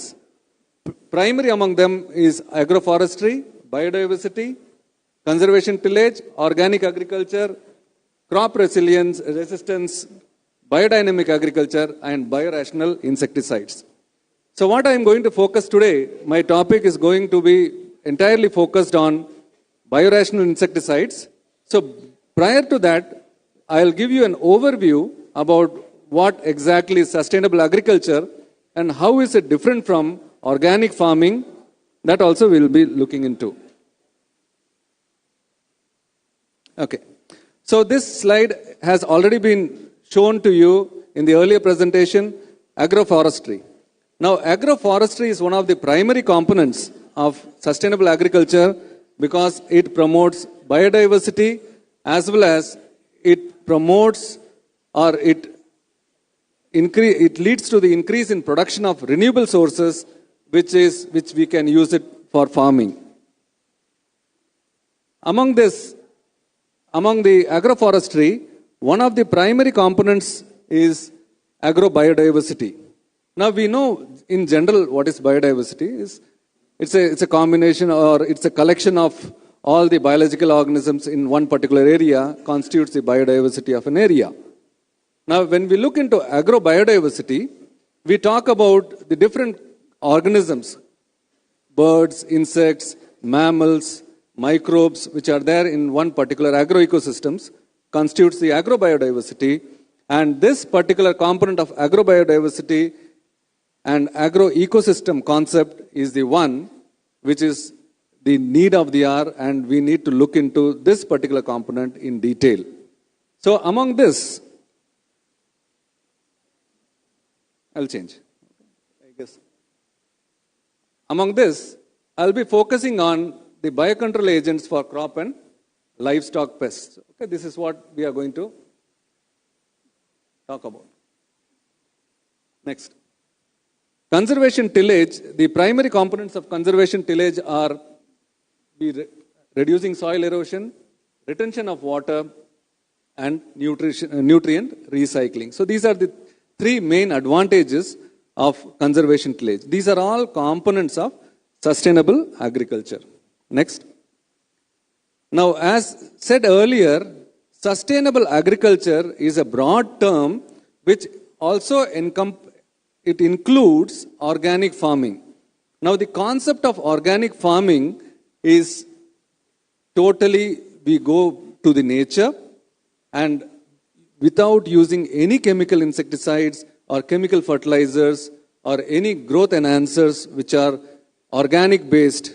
Organic means organic chemistry based, we are not including. So only the natural components we are adding, like biofertilizers, intercropping, green manuring, vermicomposting, okay, and animal husbandry and aquaculture techniques. So whatever animal feeds, animal waste and aquaculture waste are there, they can be used as fertilizers. Okay, so that's the main idea behind organic farming. Now, sustainable farming means to farm in a sustainable manner. That means that also includes, to a certain extent, use of certain chemicals and chemical fertilizers on a scale which is environmentally sustainable. Means what? It is not causing very serious damage to environment. So among the sustainable farming, we find that organic farming is gaining lot of thrust, and in future I'll show you the data about how organic farming is being promoted in developed countries, and we need to catch up with them. Now, this zero budget farming has already been shown to you earlier with a different kind of a slide. Now, Government of India is focusing on zero budget farming, especially on lands which are non-arable, means lands which we think that they are not fertile. In those kind of areas where poor farmers and who has very less amount of land, they can go back and use the organically available products from the domesticated cow and as a way of fertilizing the soil for plant growth. So this is zero budget farming. Why? Because no money is involved. So whatever inputs you are putting into farm, it is coming from the products of the domesticated animals and the products which is already existing in the farm. So that's why we call it as zero budget farming, and government is promoting this particular aspect right now. Next. Now let us look into, as I told you earlier, I'm going to focus on biorational insecticides. Now, biorational insecticides means what? Which are less harmful to non-target organisms and environment. So, who are the non-target organisms of in any environment? Human beings and the animals and plants which are not causing any damage to our food crops. So, these are all non-target organisms. Now, and environment. The pesticides, there is lot of chemical residues which are present in the soil. Okay? So there is a big problem of pesticide contamination, biomagnification, and also ocean pollution. You must have learned in your undergraduation. Now, to combat this, we require what? Biorational insecticides. And from this data, you can see that there are three broad categories of biorational insecticides. One is botanicals, that is plant-based insecticides. Then you have microbes and semiochemicals. I'm going to focus on botanicals and microbial pesticides in the coming slides. Next one.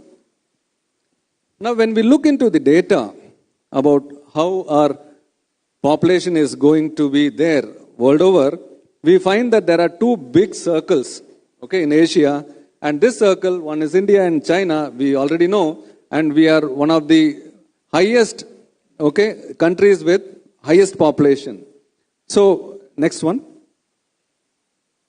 Now, if you look at the age group of the population, you can see that in case of China, India and China, we are just comparing age group, you find that by 2024, this is the total projected population. China's population is going to decrease and India's population is going to increase. Means who is going to eat more? More population is going to eat more, right? Now, you look at the population which is aging. we find that by 2050, you have 2.1 billion aging population. Okay? And of this, next one. If you look at this particular graph, it will tell that, see, this is the total world population. You look at the developed world population, it is almost tapering down, whereas the developing population, it is increasing. Now let us look at the food productivity. This line, okay, this is from 1960 and to projected 2050. That is another 25 years, what you are going to see. We find that with all our existing technology of green revolution, organic farming, chemical intensive agriculture, you find that, okay, rice and wheat, which are two staple food items of the world, okay, their production is going to go like this. If you compare this on y-axis, you have population, amount of population. You find that for this increasing population, the rice and the wheat together is going to be insufficient. So this dotted line shows the requirement. So in order to increase the agriculture productivity, you need to find out ways of increasing agriculture production and also reducing the loss to agricultural production because of insect pests and rats. Next slide. If you look at the total food production and land area under cultivation, this is the earth's surface. Among that, land surface is 71%. Among this land percentage, 50% is for agriculture, and within this 50% of agricultural land, only 23% is used for cropping. So agricultural food crops, the area under cultivation is this. So, and the forest cover is 37%, right? So the forest cover is reducing. Agricultural area is also limited.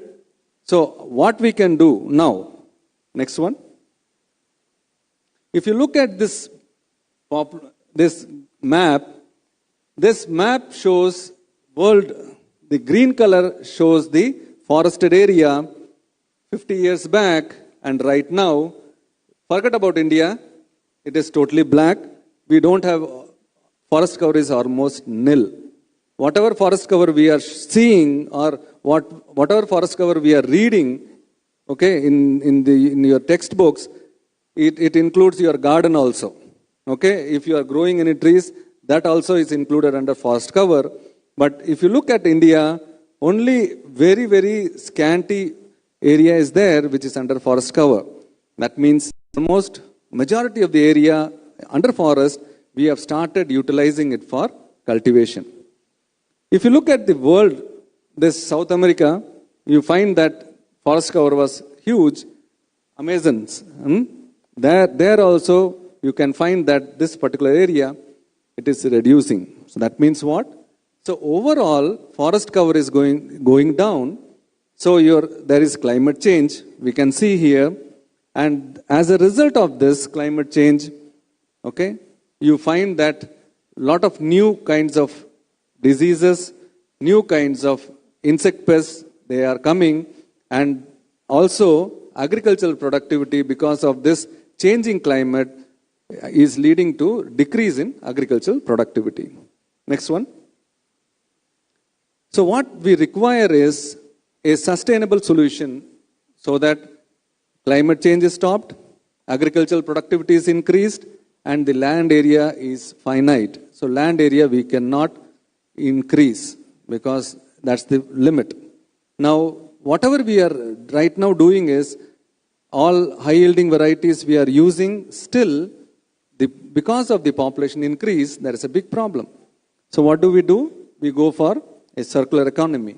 So what we do in circular economy is we start to utilize what we consider as waste for value. So waste to value is another theme which Indian government is promoting through its Bio E3 policy. I guess you know about Bio E3 policy? One is agriculture, another is waste to wealth, recycling, other is bioeconomy. Okay? So these are the three Bio E3 policy which is promoted by Government of India, Ministry of Education. Okay, you can just look into. Next one. Now, how we control the insects which are damaging our agricultural crops. If you look at, we know that there are a variety of chemicals, பூச்சி மருந்து நாம சொல்றோம். Okay, variety of chemicals which we spray in the agricultural field. They are essentially what? Synthetic chemicals. They belong to all these categories.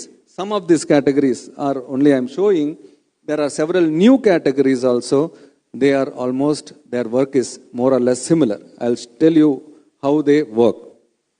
Now you look at this particular left side, natural biopesticides, microbes, plants, plant incorporated protectants, and biochemicals. Okay? So these are the areas which are now hot topic for you to research, and you can also start your own business, or there are a lot of companies which are coming right now who are manufacturing in this particular area. Next one. Now I told you that the chemical insecticides, okay? Now how do they act? They primarily act on nervous system. Apart from that, you can also have action on endocrine system, energy production, cuticle, and water balance. So different kinds of pesticides are going to have different kinds of activity on different types of insect pests. Okay, I'll just focus on this nervous system because majority of the insect, பூச்சி மருந்து நாம் சொல்றோம்ல, so those insecticides are going to target mainly the nervous system, majority of them. Okay, because they are very fast acting. நீங்களே இந்த spray பார்த்துருப்பீங்களா, hit இல்லை good night நீங்கள் பார்த்துருப்பீங்க. What do? You just burn it, okay, or keep the mat, immediately the mosquito will fall down. Okay, what happens? We'll see. Next one. So these kind of chemicals, what we are using for controlling insects in our homes and in crops, they are basically what? Insecticides which target nervous system. Now, if you know about fundamental biology of nervous system is made up of neurons, and the conduction of neurons is through neurotransmitters, which we call as acetylcholine. Now we look at this neurotransmitters. Okay, so these insecticides are going to target different kinds of proteins which are present on the nervous system. Either they go and bind to acetylcholine receptors, GABA receptors, sodium channels, cholinesterase. So different kinds of insect. These are all in yellow, whatever is we are showing, they are all classes of insecticides, and these are the names of the insecticides which have this kind of activity. Okay? Now if this insecticide, what sir told that honeybees, okay, Apis dorsata is one kind of a honeybee which is very important for pollination. Now that is reducing because of this insecticide, this class, neonicotinoid insecticides. Okay, next one. So this is how nervous, neural conduction occurs in human beings, in insects, in any of the animals you take. This is the way by which nerve conduction occurs. So what happens? This is one neuron. This is another neuron. We call this as presynaptic neuron. This as postsynaptic neuron. And you can see here there is a receptor called as acetylcholine receptor. And there is a circle. This is the neurotransmitter. We call it as acetylcholine. So when this comes and binds here, then a nerve impulse goes. Okay? So how pesticides work is, instead of this going and binding here, a pesticide can come and bind here, or this acetylcholine, this is a neurotransmitter. After this nerve impulse it goes inside, this has to be broken down into choline and acetyl-CoA. This is done by an enzyme called as acetylcholine esterase. So either you target this enzyme, or you block this receptor, or you block this neurotransmitter, or you block this channel. Okay, this is a sodium channel. So different kinds of neurotoxic insecticides have different modes of action. So based on this, this is very fast acting. Okay, next one. Now the problem is of insecticides is what? You must have seen it at your home itself. You have started using Goodnight mat. Okay? After 2 to 3 years, what has happened? You put Goodnight, you only sleep. Mosquitoes, they don't sleep. Okay, they will bite you. So what has happened? They have evolved resistance, or they have now, this Goodnight is not very effective. So now we started using what? Liquid dispenser. Okay? So over a period of time, in 6 months, this will also become useless. Same thing happens in case of agriculture. You start to spray these chemicals in the field. Initially, it is very effective. Later on, you find that they develop resistance. Means they will not be killed because of these insecticides. So there is a growing amount of data which tells that because of this insecticide resistance, what farmer is doing, he starts to spray more amount of insecticides into the crops, or a combination of 2 or 3 different types of insecticides. Next one. Now, how does this resistance occur? This can occur by target site resistance. That means because these insecticides are going to affect only the nervous system primarily, so what insects do is they mutate their these chemicals result in mutation of certain genes which are involved in production of acetylcholine enzyme, acetylcholine esterase enzyme, GABA receptor, sodium channels, and knockdown resistance. Knockdown resistance is what you see in the advertisements. You take Baygon, you spray, and the insect falls down. Okay, that is knockdown resistance. So insects, they become mutated so that now you will find that they don't die. Okay, and they are not affected by chemical insecticides. Another is penetration resistance. Insecticides are hydrophobic molecules. You take the insecticide, just apply it on your skin. Okay, don't do that. Okay, just to tell you, if you apply on your skin and after 1 minute, you will find that nothing is there. Enga poche?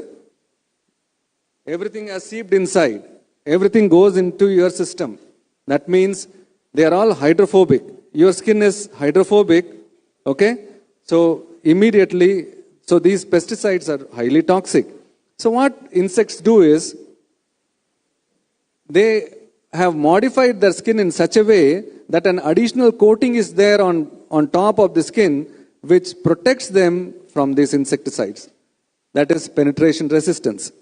Or they have certain enzymes in their body, we call them as detoxification enzymes, and these enzymes, what they do is, any chemical, whether it is coming from food or whether it is coming from pesticide, enters your body, immediately your detoxification system in all the animals, it becomes activated and they break down the chemicals into non-toxic compounds. So what insects do is, when they are exposed to insecticides, these chemical insecticides continuously, they start to produce large amount of these enzymes, and as a result, you find that insects don't die. Okay? So, and also, in insects' intestine, you have lot of microbes. Now this is another area, gut microbiome. Okay, gut microbiome is another area which is developing. Okay, and lot of research is going on, and there are increasing evidence that in this insects you will find that there are certain microorganisms which contribute to insecticide degradation and increasing the immunity of insect to biopesticides and chemical insecticides. Okay, next. Now this image, you know something about endosulfan and Kerala tragedy? Has anybody heard? Now Government of India in 1960 in Kasargod, there is a place, Kasargod, okay, in Kerala, it is known to have large tracts of land where cashew cultivation occurs. Cashew enadra? Mundri. Okay, so cashew cultivation government of India was doing, and what they did was insects were attacking those cashew plantations. So government started spraying this entire area with an aeroplane. Okay, two-seater aeroplane. They started spraying chemical insecticides, and which insecticide? Endosulfan. Okay, that's the insecticide. And after 3 decades of continuous spraying, you started seeing developmental anomalies, okay, birth defects, okay, mental health effects in the people of that particular district. And in 1987, they banned. So that tells you that whatever chemicals are going to be there on the agricultural crops, over a period of time, when we are going to have it, eat it, it's going to enter our system. Okay, so it's going to be a big problem. This is another case where frogs, you can see here there are 3 legs. All these are a result of pesticide pollution in soil, in water. Okay, so that means chemical pesticides, though they are very effective in killing insects, but they are not good for environment and non-target organisms. Next one. Similarly, you must have heard about, as a biotechnology student, you must have heard about a chemical called as Roundup. Monsanto, கேள்விப்பட்டிருக்கீங்களா? Company Monsanto, Roundup. No, களைக்கொல்லி. களைக்கொல்லின்னு சொல்லுவாங்களே. That is this glyphosate. Now, glyphosate is used to kill the grasses and the herbs which are there in the agricultural field, okay, rather than people going for weeding. Now, as a result of continuous use, you find that weeds, okay, they have become super weeds, they are not affected by glyphosate. So this again is a kind of chemical herbicide which is ineffective. Next one. So what do we do? So chemicals, we are saying that it's not good. So what we do is we go for a more alternative approach. One is the BT technology, what you call as transgenic technology. Now BT cotton, okay, already it is there in the market from 1990, and by 2005, initial stages of, okay, insecticide resistance to BT has started to come. And you can see what kind of mutation. It is the mutation in, okay, VGSC gene. Okay, it's a gene which is mutated, and as a result, you will find that insects, they don't die. Next one. Now, the transgenic technology or the genetically modified crops, GM crops, nam solramla. Now, we and US, we are accepting these GM crops. But Europe, if you look at Europe, the countries are shown in this green color. They are not accepting GM technology. They say that we will not grow genetically modified crops. We will not eat genetically modified crops. Now, Europe contains all the developed countries. So they say that nothing. We are not for genetically modified agriculture. Okay, they don't want. Next one. So what do? We go back to nature, go back to organic farming, and if you go back and look into the United Nations Sustainable Development Goal, there are 17 goals which are being highlighted. And all our research industry is going to focus on any one of these goals or more than one of these goals. Okay? So, in organic agriculture, almost 8 goals from this 17 is fulfilled. Among them, the primary one is zero hunger. So, nobody should remain hungry. Okay? That's the main idea. Next one. So what do? We go for an organically based agriculture where we use bioinsecticides. So bioinsecticides include what? Bacterium, nematode, virus, and plants. Okay, plant-based extracts which are going to kill the insects. Next one. Now, these are the information which is important for you people. Just pay attention. This is regarding the pesticide market, okay, where your contribution you can include. That this is the size of the biopesticide market, okay, $5.7 billion. And among this, if you look at the Asian region, it is less than 30%, okay. Whereas if you look at the Europe, okay, which is equal to Asia, but if you look at the size of Europe and size of Asia land-wise, you find that Asia is very big as compared to Europe. Still, the market in Europe is very big. Why? Because they have stopped using chemical insecticides. They are going for more organically based cultivation. Next one. Now in India, you see that still now we are having a very low penetration of biopesticides, and we still, even after knowing that chemical insecticides are a problem, still we are relying on chemical insecticides. Next one. Now if you look at the state-wise insecticide usage, okay, which states use how many, this is Maharashtra, this is Uttar Pradesh.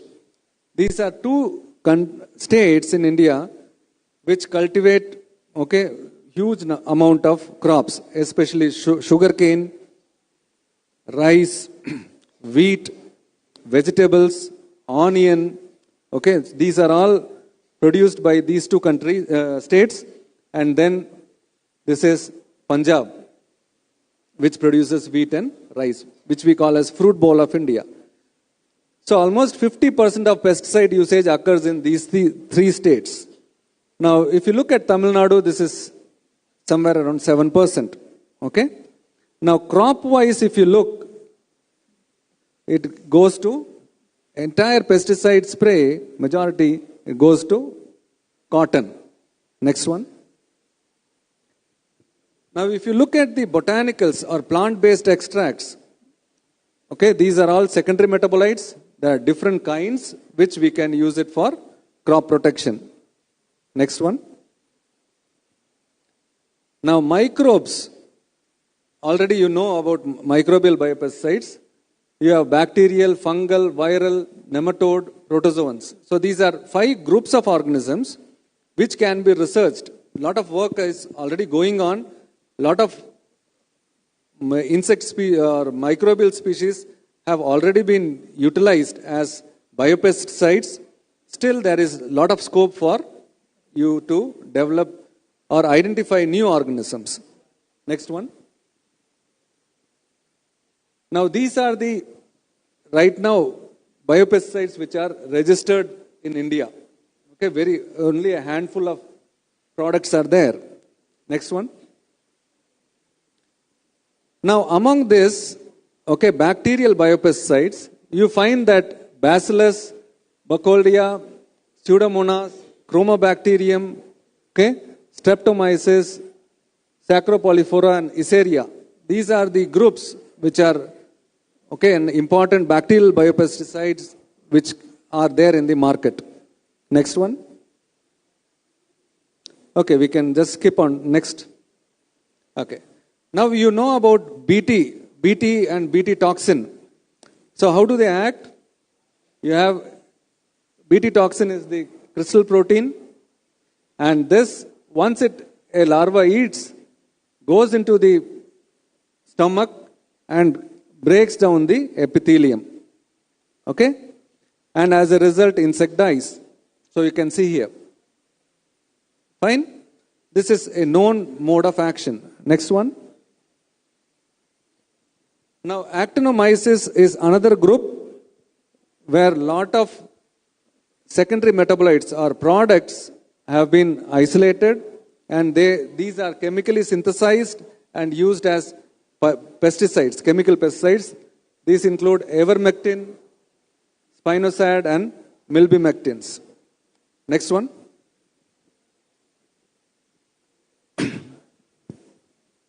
Now this is entomopathogenic fungus, and a variety of this particular group of organism is, you can also research, very easy to grow in the laboratory, and you can develop your own products, and you can also market your products with only a little amount of hard work, only a small amount of hard work, and you can combine with different departments like management for marketing, and then you can develop your own products. Now, this particular group has two types of advantages. One is the secondary metabolites. Fungus produce variety of secondary metabolites which you can use it for controlling insects, or you can directly use fungal spores as biopesticides. Next one. Now, how biopesticides act, fungal biopesticides? You spray and fungus goes and sits onto the body, and then once inside the body, it goes inside, it penetrates through the skin, and then multiplies and kills the insect. So an insect which is infected looks like this. It's already covered. These white colored structures are all what? Fungal hyphae, okay, or fungal mycelia. Next one. These are some of the metabolites which has been isolated from fungus. Very few I am showing. A lot of things are there, and all these are known to be toxic to insects. Next one. Now, Pseudomonas fluorescens. This is another biopesticide which is already there in market, established. Essentially, it is used for plant diseases. Okay, you find that Pseudomonas is a product, biological product, which is used. Next one. Baculoviruses. So there are viruses which do not infect human beings, but they are toxic to insects. So these baculovirus is one such group. Now, baculoviruses are double-stranded DNA viruses. You have different kinds of viruses. One is double-stranded DNA viruses. Now, there are certain baculoviruses for lepidopterans like bollworm, BT bollworm. So for certain insects, you have viruses which have been established as pesticides. Okay, they can kill those insects. But the problem with these biopesticides are what? Viruses. They are very slow acting. So they take almost 5 to 12 days. So what we do is, you can increase the effectiveness by doing recombinant DNA. Okay? You can cut down genes like Bt toxin or scorpion gene. There are a variety of toxic products from other organisms are there.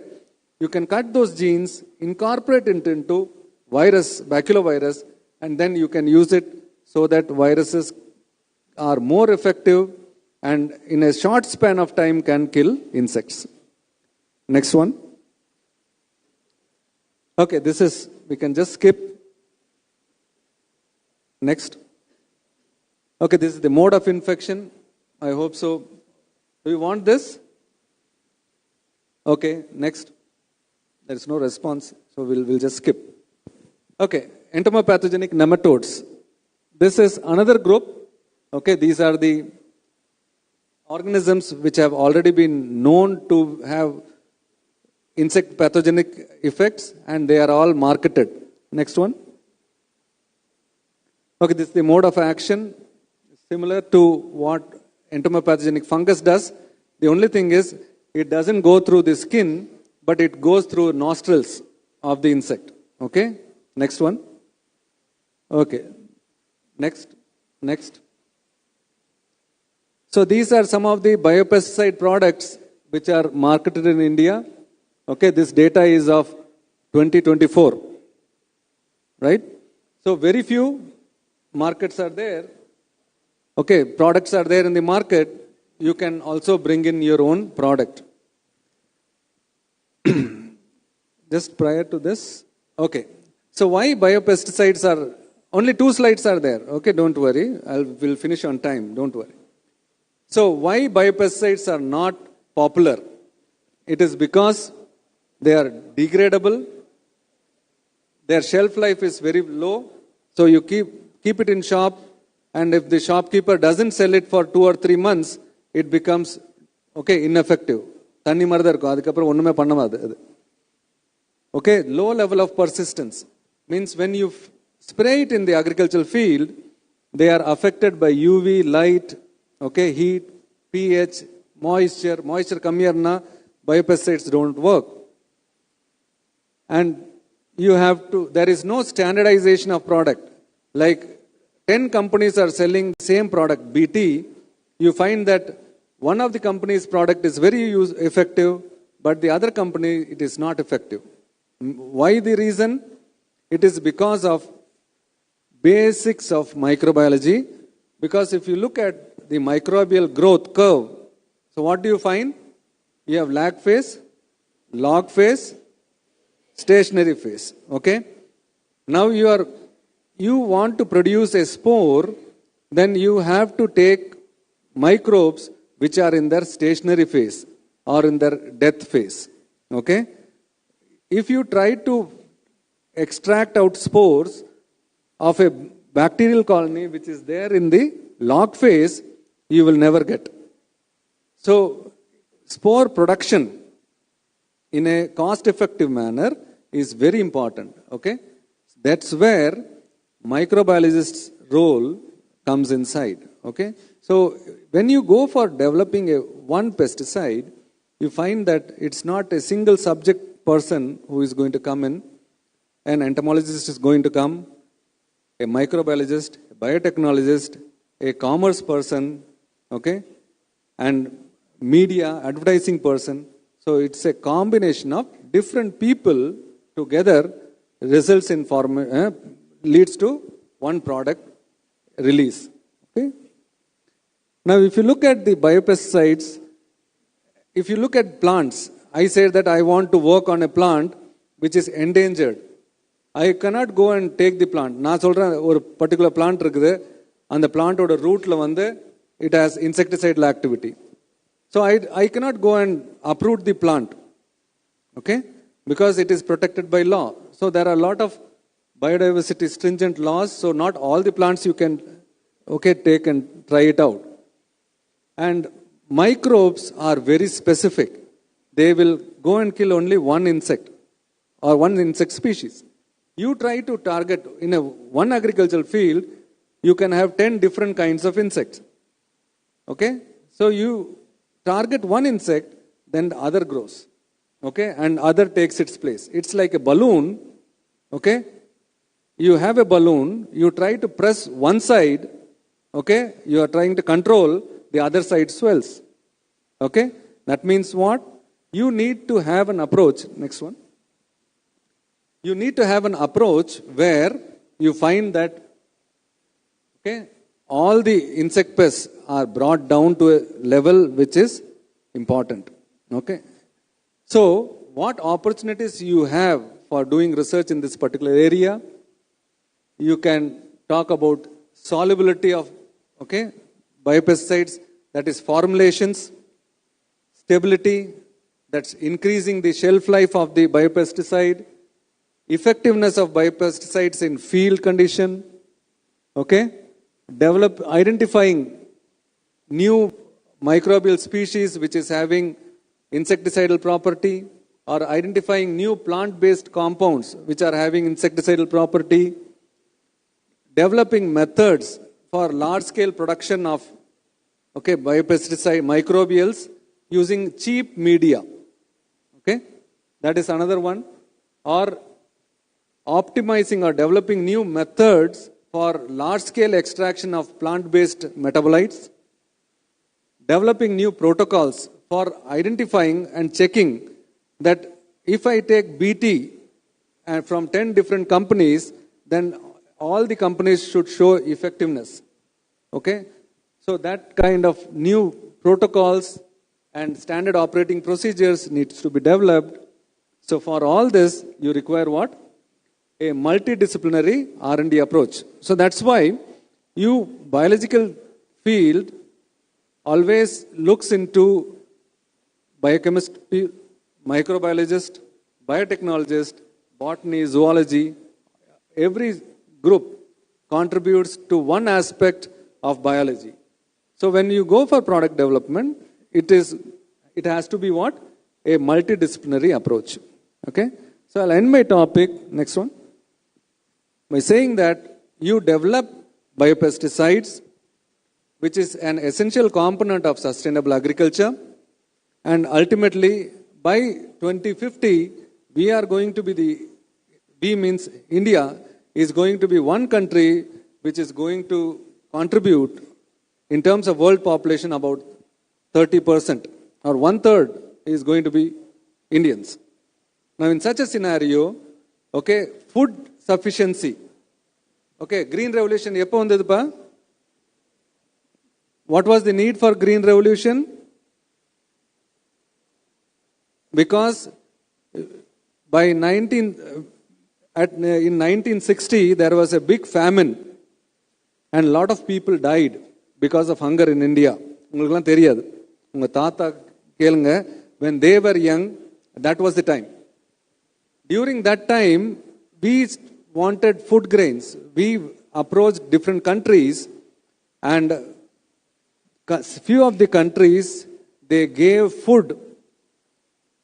Along with the food, they put conditions. What kind of conditions?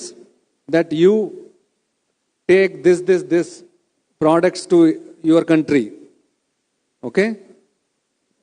All the developed countries, they contributed to food. They gave free food to Indians, and also with conditions. Then we realized that without food sufficiency, we cannot develop our country. That's why we started Green Revolution, and it was so famous for almost 30-40 years. We were self-sufficient. We are self-sufficient. Right now, nobody is hungry. சாப்பாடு இல்லைன்னா ration கடையில் அரிசி கிடைக்குது, பருப்பு கிடைக்குது, எல்லாமே கிடைக்குது. Okay, at throwaway prices. Not even a beggar will take that 5 rupees today. Okay, but we can get all the rice or dal, எல்லாமே கிடைக்குது. So if you have to continue self-sufficiency, then you need to look into new research in new areas for ending your problem of hunger. Okay, so I hope at least some of you must have gained some information, okay, from one or two slides which I had showed you, and I hope so some of you take up research in this area, and I can assure you that if you are going to do research in this area, there will be no problem. You will always end up getting job in this particular domain. Thank you.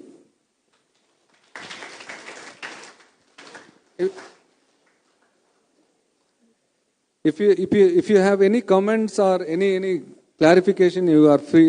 You can be free to ask. Otherwise, we can stop.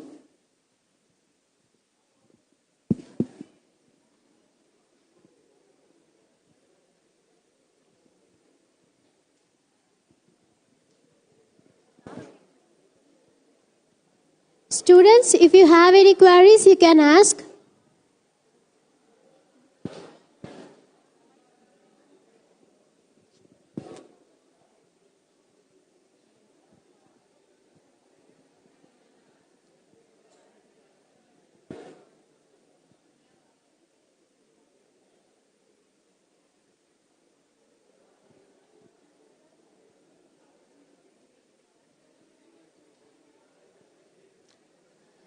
We are truly grateful for this enriching session, which has provided deep insights into the advancements in insecticide research and the role in sustainable solutions. Your expertise and dedication to innovation have broadened our understanding and inspired us to think critically about the future of agriculture and environmental safety. Thank you, sir, for sharing your invaluable knowledge and guiding us with your wisdom.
Now you can move for the lunch. After the lunch break, you have to assemble here sharp at 2:30. The next session will begin at 2:30. For lunch, you can move to the mess behind the B block. First, girls can move. Boys, please wait. Boys, please wait. First, girls can move.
We welcome an extraordinary figure in the field of scientific research, Dr. S. Rajesh Kumar, Professor and Chief Scientist at the Nano-biomedicine Lab, Center for Global Health Research, Savita Medical College and Hospital, Savita Institute of Medical and Technical Sciences, Chennai.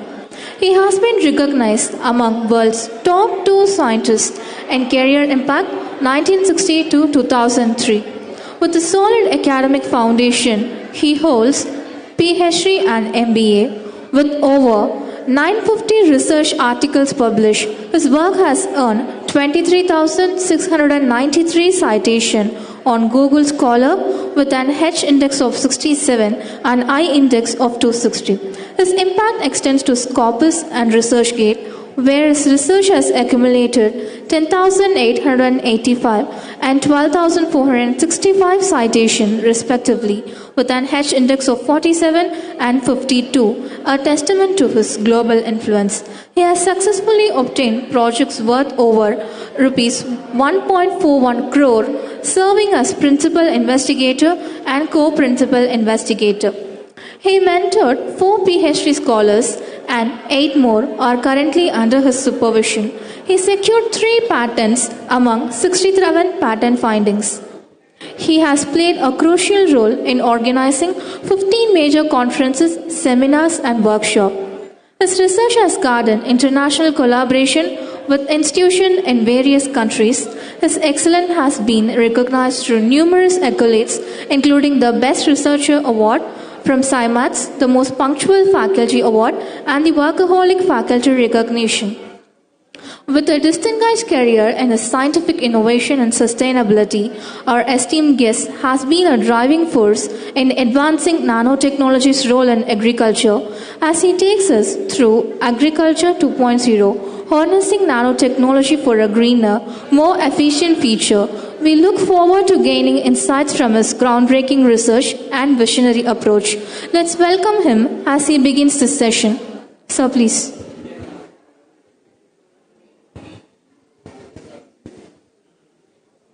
Good afternoon. Good afternoon, students. Are you ready? Shall we start the session? Okay.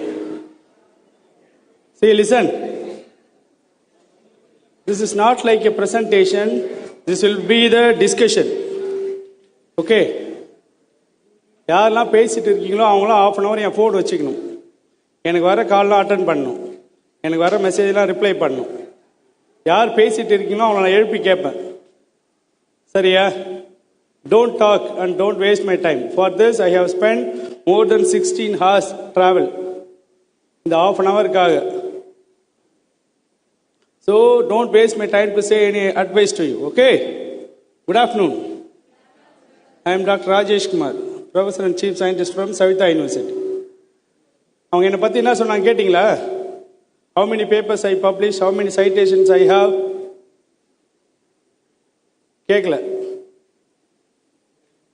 I have 23,500 citations. Okay.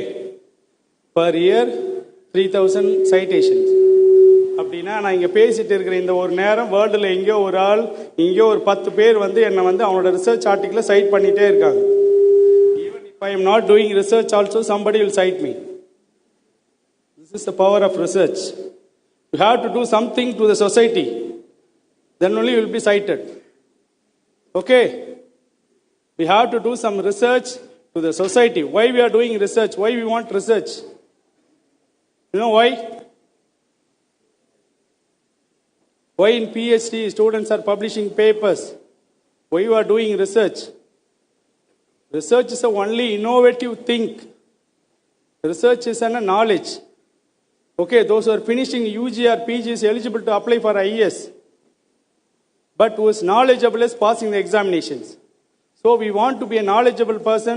You must know about the research. புரியுதா? எல்லாம் நல்லா சாப்பிட்டீங்களா? யாருக்கெல்லாம் தூக்கம் வருது? கை தூக்குங்க. இல்லை வரும். அவன் ஒத்துக்கிட்டா நீங்களாம் ஒத்துக்கல. Okay, my field of research is nanotechnology, nano-biotechnology. கூகுளில் போயிட்டு ராஜேஷ்குமார் நானோ பார்ட்டிகல்ஸ் அப்படின்னு கொடுத்தீங்கன்னா நான் பப்ளிஷ் பண்ண பேப்பர்ஸ்லாம் வரும்.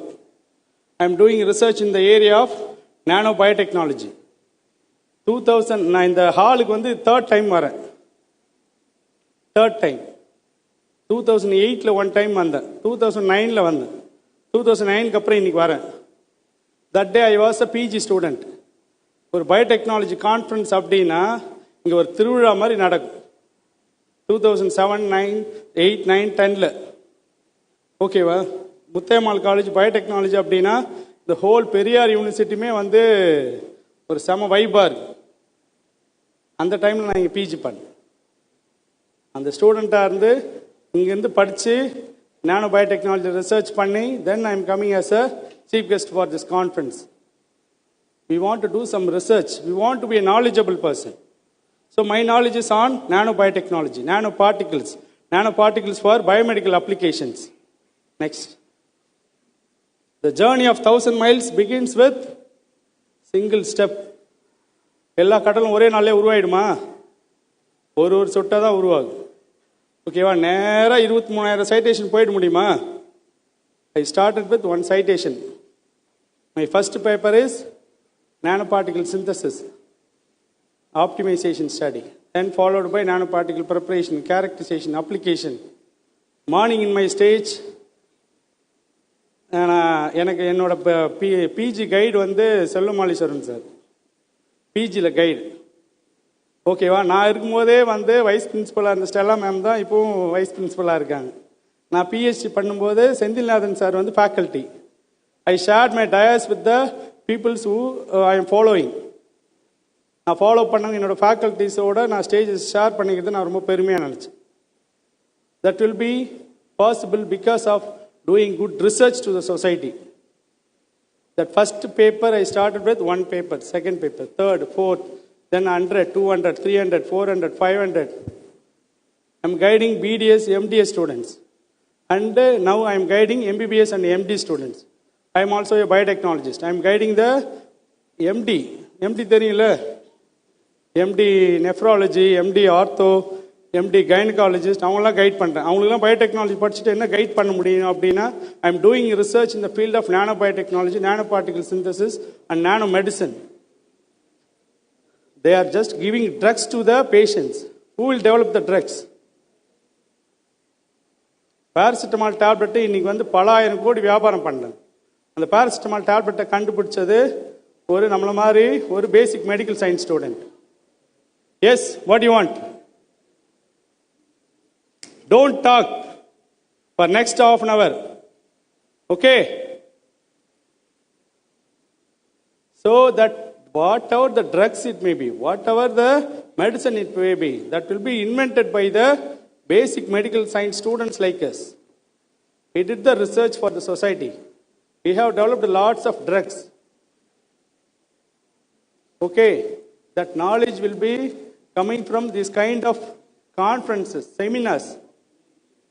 We have to learn more than that, my subject, what I know. More than my subject. You can learn from the conferences, seminars, workshops. That will teach you what field I will choose for my future. That will be choose. ஓகேவா. Actually இது என்னோட voice இல்லை, எனக்கு 3 நாளாக gold. சரி, நீ commit பண்ணிட்டோன்றதுக்காக வந்திருக்கு. First thing, always we have to follow 2 things. Timing sense. Next one is commitment.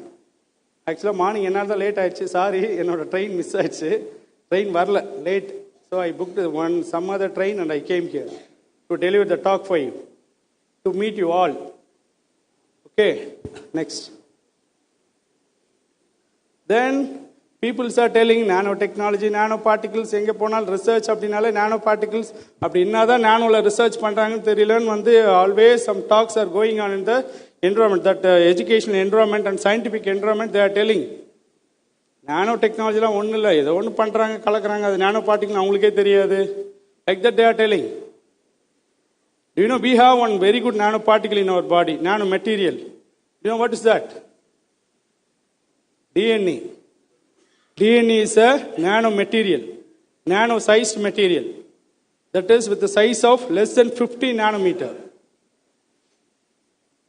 But that nanomaterial carries all my characters from my father to me. Amadana, just nano is like 10 power minus 9. You know what is 10 power minus 9? ஒரு metre இருக்கிற ஒரு ribbon how many pieces, எவ்வளோ பீஸை cut பண்ணலாம்? 1000. ஒரே ஒரு 1 meter size of ribbon you can make it as 1000 piece maximum. ஒரு metre இருக்கிற ஒரு சின்ன ஒரு பேப்பர் கொடுத்தோம் அப்படின்னா உங்களால் ஒரு 100 பீஸா கட் பண்ணலாம், 1000 பீசஸா கட் பண்ணலாம். But more then if you cut 1 meter material into 10 lakhs pieces, that is called as nanoparticle. கவனிக்கணும்னா முன்னாடி வரதா வந்துருங்க, லாஸ்ட் லைன் கவனிக்கணும்னா முன்னாடி வந்துருங்க.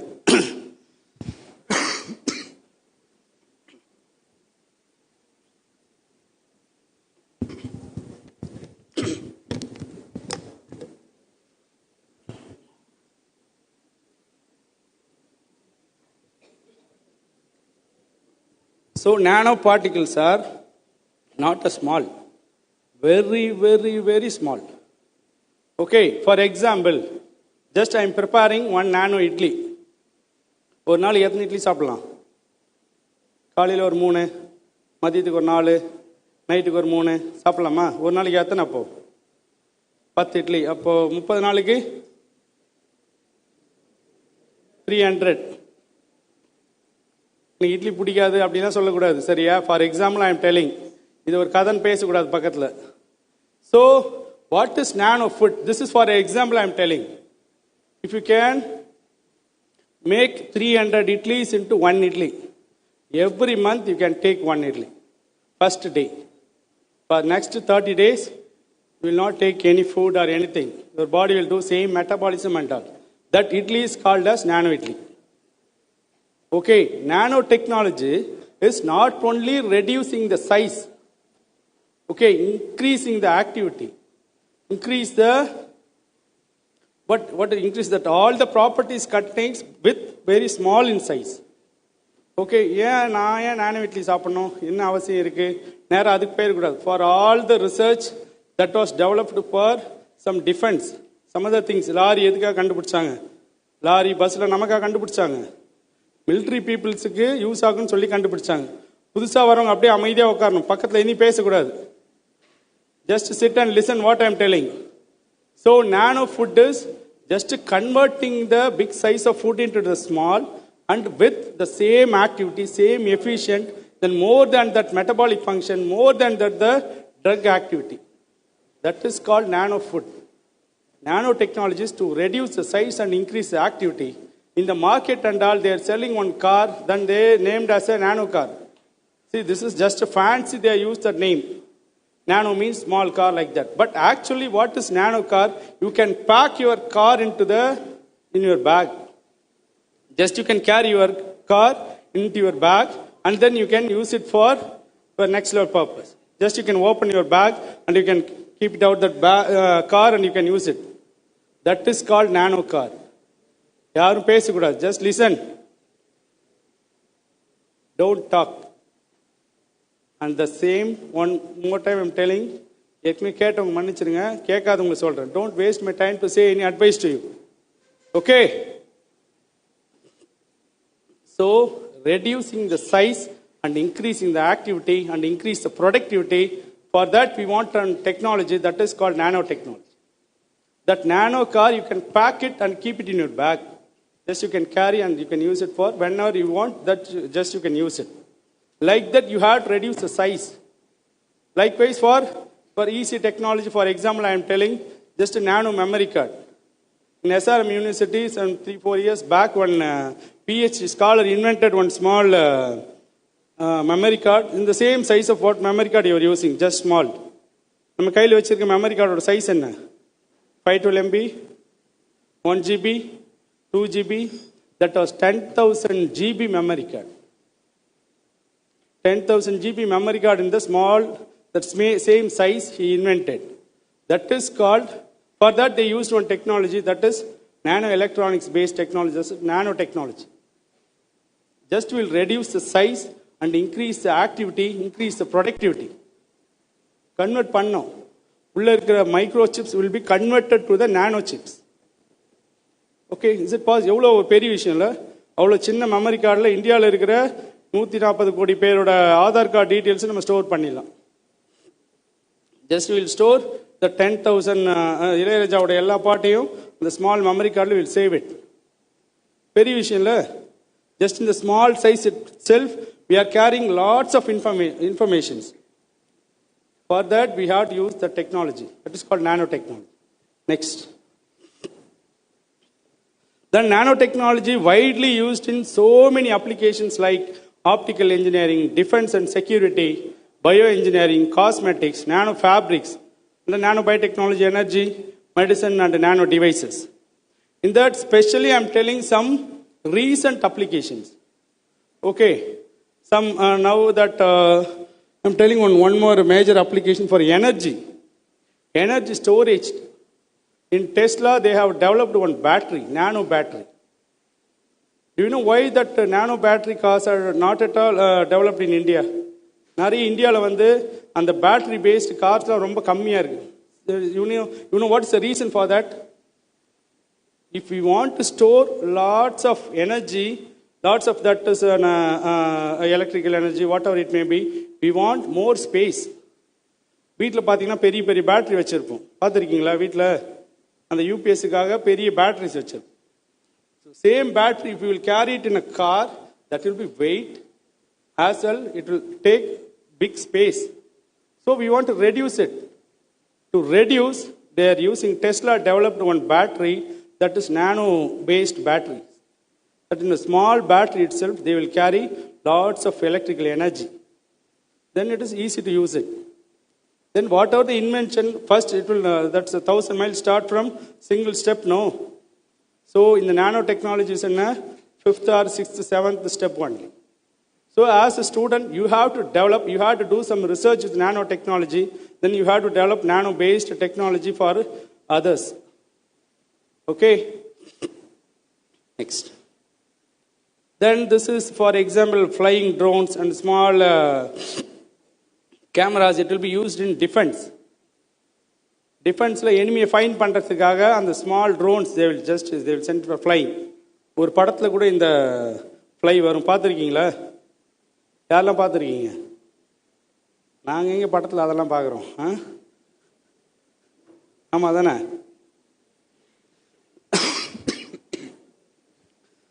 That most of the inventions they developed for some good purpose only.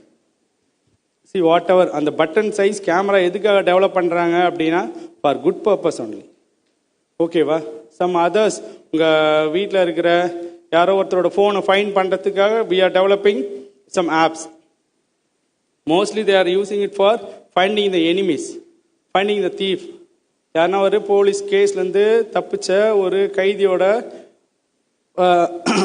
நடமாட்டத்தை கண்டுபிடிக்கிறதுக்காக they are developed one small device for the GPS. And then some other apps also. அந்த ஆப்ஸை வந்து அவங்களோட ஃபோனில் இன்ஸ்டால் பண்ணிட்டா அவங்க என்ன பண்ணுறாங்க, என்ன activity பண்ணுறாங்கிறதுக்காக they are using. But commonly what we know, அந்த ஆப்பை நம்ம எதுக்கு யூஸ் பண்ணுவோம்? இவன் எங்கே போகிறான், அவன் எங்கே போகிறான், எங்கே இருக்கான் அப்படின்றத ஃபைண்ட் பண்ணுற எல்லா பிரச்சனையும் அங்கே தான் வந்து நிற்கும். So whatever the inventions it may be, they have developed for some good kind of things only. But we are using it for some other. We know that எல்லா டெக்னாலஜியும் வந்து ஒரு நல்ல விஷயத்துக்காக இன்வென்ட் பண்ணது. This is mainly used in the defence to find the enemies. அந்த drones அனுப்பும் போதே தே வில் சென்ட் அவ்வளோ பெரிய ஒரு 10 கோடி 20 கோடி இருக்கிற ஒரு பெரிய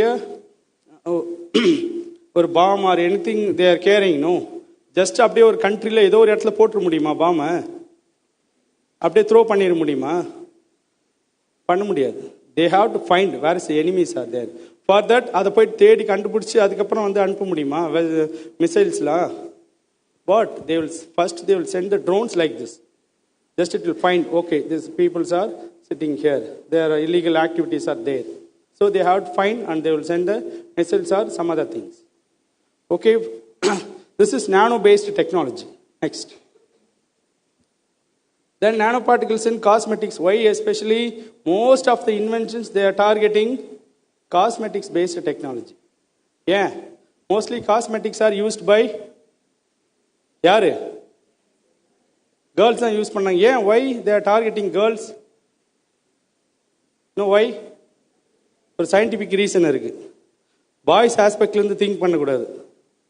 சயின்டிஃபிக் ஆஸ்பெக்ட்லேருந்து just you can think. What is the reason?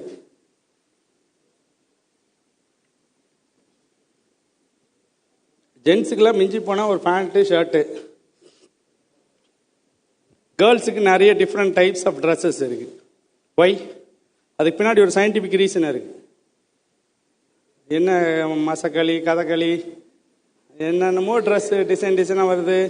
என்ன இப்போ என்ன ட்ரெண்டு? நமக்கு இல்லை. நம்மளாம் பேச வேணாம், அமைதியாக இருங்க பாய்ஸ். இப்போ என்ன ட்ரெண்டு ட்ரெஸ்ஸு? சரி, okay, done. See, listen. Because their brains always think forward. Okay, their chromosomes are very clever. They will accept the changes. இந்த உலகத்தோட மிகப்பெரிய சேஞ்சஸை ஃபர்ஸ்ட் அக்செப்ட் பண்ற பிரெயின் வந்து ஃபீமேலோட. That was design was like that. பையன்றதுக்காக ஒத்துக்காமலாம் இருக்க முடியாது. அவங்களால ஈஸியாக எல்லா சேஞ்சஸை எல்லா ப்ராப்ளம்ஸை ஈஸியாக அக்செப்ட் பண்ண முடியும். அதுக்கேற்ற மாதிரி தான் அவங்களுக்கு வந்து டிசைன் பண்ணியிருக்கு பிரெயின். ஓகேவா? ஒரு வீட்டில் உக்காந்துட்டு சமையல் ரூமில் குக்கரில் எத்தனை விசில் வருது, வாசலில் வந்து யார் பெல் அடிக்கிறாங்க, மிஷின் வந்து வாஷிங் மிஷின் ஸ்டாப் ஆயிடுச்சா இல்லையான்றத திங்க் பண்ணுற பிரெயின் வந்து ஃபீமேலோடு. ஆமாம் தானே? ஹால்லே உக்காந்துக்கிட்டு ஃபோனை நோண்டிட்டு இருந்தாலும் அம்மா உள்ளேருந்து எத்தனை விசில்ரா வந்துச்சுன்னு கேட்டால் நம்மளால சொல்ல முடியுமா? தெரியலையம்மா, கவனிக்கலையா, 4ன்னு நினைக்கிறேன், 5ன்னு நினைக்கிறேன். ஆமாவே இல்லையா? Practically I am asking you. அந்த மாதிரி எவ்வளோ பேர் திட்டுலாம் வாங்கியிருக்கோம், நான்லாம் வாங்கியிருக்கேன். ஆமாம் தானே? Because their brains are working very clever. Their brains are multiple centric. Multiple level it will works. ஒரே நேரத்தில் அவங்களால 4-5 ஒர்க்கை கிளியராக பண்ண முடியும். So their brains are always think forward. அவங்களால அந்த சேஞ்சஸை அக்செப்ட் பண்ணிக்க முடியும். நம்மளால இந்த ஷர்ட்டை தவிர மாற்றி பெருசாக திங்க் பண்ண முடியாது. திங்க் பண்ண என்ன ஒரு பக்கம் இப்படி இருக்கு, ஒரு பக்கம் அப்படி இருக்கு, மேன் பர்ஸ் போட்டால் அவன் எதனா சொல்லுவானா, இந்த பேண்ட் என்ன இந்த பக்கம் கிழிஞ்சு போயிருக்கு, அதெல்லாம் இப்போ just they are thinking that is N model like that. But there brain will not think like that. ஓகேவா? அதனால தான் வந்து வேர்ல்டு ஃபுல் மார்க்கெட்டும் வந்து ஃபர்ஸ்ட் டெவலப் பண்ணுற ப்ராடக்ட் சப்ஜெக்ட் பேஸ்டு டெக்னாலஜி எதுவாக இருந்தாலும் காஸ்மெட்டிக்ஸ் விமென்ஸ் பேஸ்ட், அவங்கள women centric products they will develop because they will think forward. Okay, கண்ணுக்கு மட்டும் இது போடலாம், மைக்கு மட்டும் இதை போடலாம், இந்த ஐப்ரோக்கு மட்டும் ஒன்று யூஸ் பண்ணலாம், திங்க் பண்ணுமா? பட் தே வில் திங்க் சின்னதாக மைன்யூட்டான திங்ஸ். திஸ் இஸ் செலவு பண்ணுறவங்களுக்கு இட் வில் பி பாசிட்டிவ், பண்ணக்கூடாதுன்னு நினைக்கிறவங்களுக்கு நெகட்டிவாக இருக்கலாம். But always they will think positive. So nanotechnology based product development initiative that even though for the nanotechnology also it need லேடிஸோட வந்து support இல்லாமல் எந்த டெக்னாலஜி வேர்ல்டில் டெவலப் பண்ண முடியாது. ஓகேவா? நீங்கள் நம்மளனால அதான் நெசம். So but that is a nanoparticle based, that silver nanoparticle based wet wipes, disinfection spray, that is what is that, soap, shampoo, cleanser, sanitizer, mark sheet, care line, makeup line. That most of the products they develop and it is in the market, that will be a million crore market. பல million கோடி. ஒரு last year மட்டும் silver nano particle paste product development will be more then 2,000 crores. That market is there. They develop. So it is on successful also in the European countries. Next. Then nanotechnology for biomedical applications.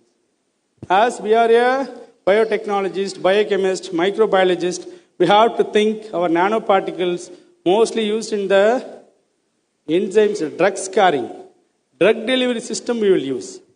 Okay, then followed by that virus and diagnosis, as well in the treatment, nanotechnology, nanoparticles playing vital role. Okay, next.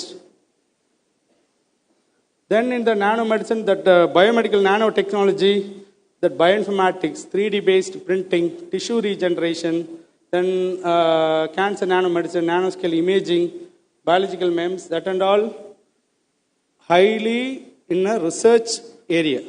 research development area, it will be there. Okay, that some things are in commercial. Many things are in research level. They are developing that cancer and cancer medicine and all they are developing. Next. Then in the nanoparticle based drug delivery system. Targeted drug delivery system. One word is there. Targeted drug delivery system. What is targeted drug delivery system? Previously, what are all the drugs we are using may cause lots of side effects. Even though paracetamol tablet back side la படிச்சிருக்கீங்களா? As a biology student, always you want to be a knowledgeable person, you have to read the biomaterials, whatever we are using it in your home.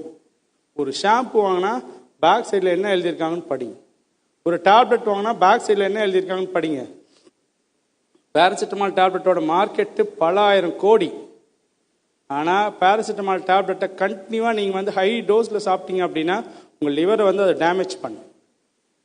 In my lab, we are using hepatoprotective activity of many nanoparticles or newly developed drugs. What we are giving it for damaging the animal's liver.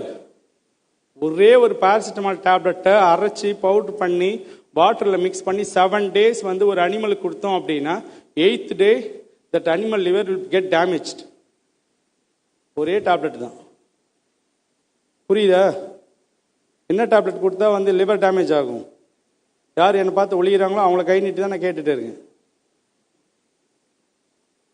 என்ன ஆகும்? Paracetamol tablet high டோஸில் கொடுத்தா liver damage ஆகும்.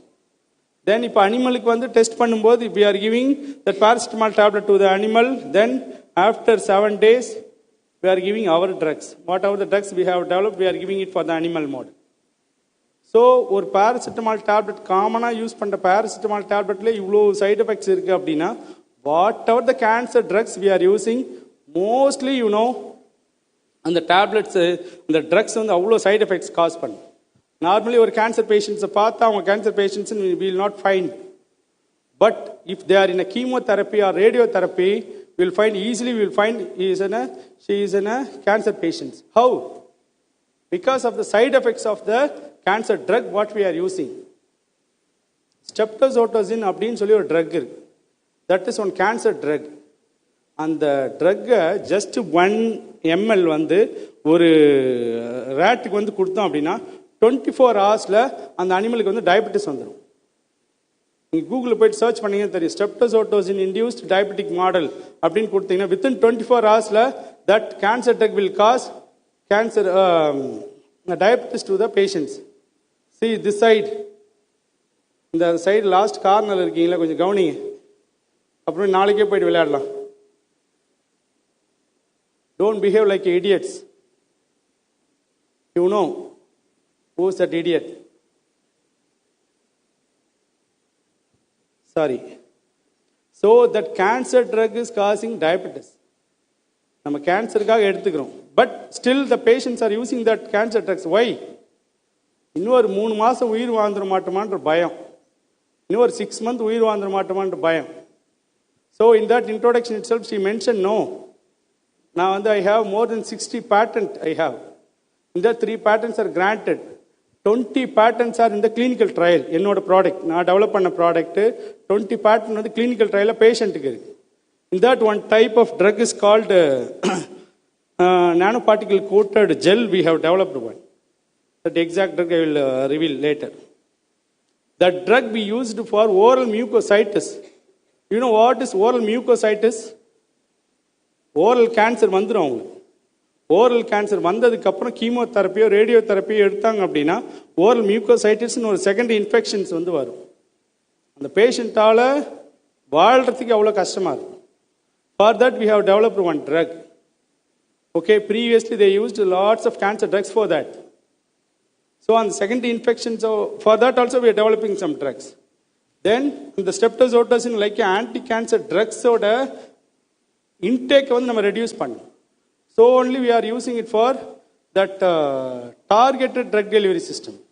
If the patient is taking ஒரு 100 milligram of drug, if they are taking only 10 or 20 milligram of drug is going to act as anti-cancer drug. That remaining 70 to 80% of drug which will spread it into our body and causing lots of side effects. முடியெல்லாம் கொட்டி போயிடும். Cancer drug எடுத்ததுக்கு அவங்களுக்கு ஏன் முடி கொட்டி போகணும்? ஒரு பிரஸ்ட் கேன்சர் அந்த பேஷண்ட்டு கீமோதெரப்பி எடுக்கும்போது அவங்க முடியெல்லாம் கொட்டி போயிடும். எடுக்கிறது பிரஸ்ட் கேன்சருக்காக ட்ரக் எடுக்கிறாங்க, முடிக்கும் அதுக்கு என்ன கனெக்ஷனு? How can possible? அவங்க ஃபேஸ் அதெல்லாம் பார்த்து இந்த சைடில் ஒட்டி போயிடும். What is the reason? Side effects of the drug. How we will reduce it? By using this kind of advanced technology only we have to reduce it. அந்த targeted drug delivery system கொடுக்கும்போது we will coat our nanoparticles with that cancer nanoparticles. Nanoparticle drug மேலே code பண்ணிட்டு targeted cells மேலே code பண்ணிட்டு பாடிக்குள்ளே inject பண்ணும்போது the drug correctly that exact part only it will act. கரெக்டாக breast cancer இருக்கு அப்படின்னா அந்த போர்ஷனில் மட்டும் போயிட்டு ட்ரக் ரிலீஸ் பண்ணும். Then we have two advantages because of this. What? That 100 milligram of drug is 1 lakh. First we will reduce the cost. So 20,000-30,000 and the drug வாங்கிடலாம். Then next one, major one is avoiding the side effects. And the side effects all again they have to take medications, drugs for lifetime. Okay, for that அந்த oral மியூக்கோசைட்டிஸுக்கு நான் என் கையால் 25 patients கிட்ட வந்து patient concern form அப்படின்னு ஒன்று இருக்குது. ஐஇசின்னு ஒரு meeting நடக்கும், institutional ethical committee meeting. Human எத்திக்கலுக்கு ஒரு 20 மெம்பர்ஸ் உட்காந்து இருப்பாங்க. அவங்க எங்களை 1008 கேள்வி கேட்பாங்க. ஏன் பேஷண்ட்ஸை யூஸ் பண்ணுறீங்க, அவங்களுக்கு வேறு என்ன காசு ஆகும், இது எப்படி பண்ணலாம், அவங்களுக்கு என்ன சைட் எஃபெக்ட்ஸ் வந்தால் நீங்கள் உங்கள் சம்பளத்துலேருந்து காசு கொடுப்பீங்களா, அந்த மாதிரி like that lots of question they are asking. So first time I gone with my student.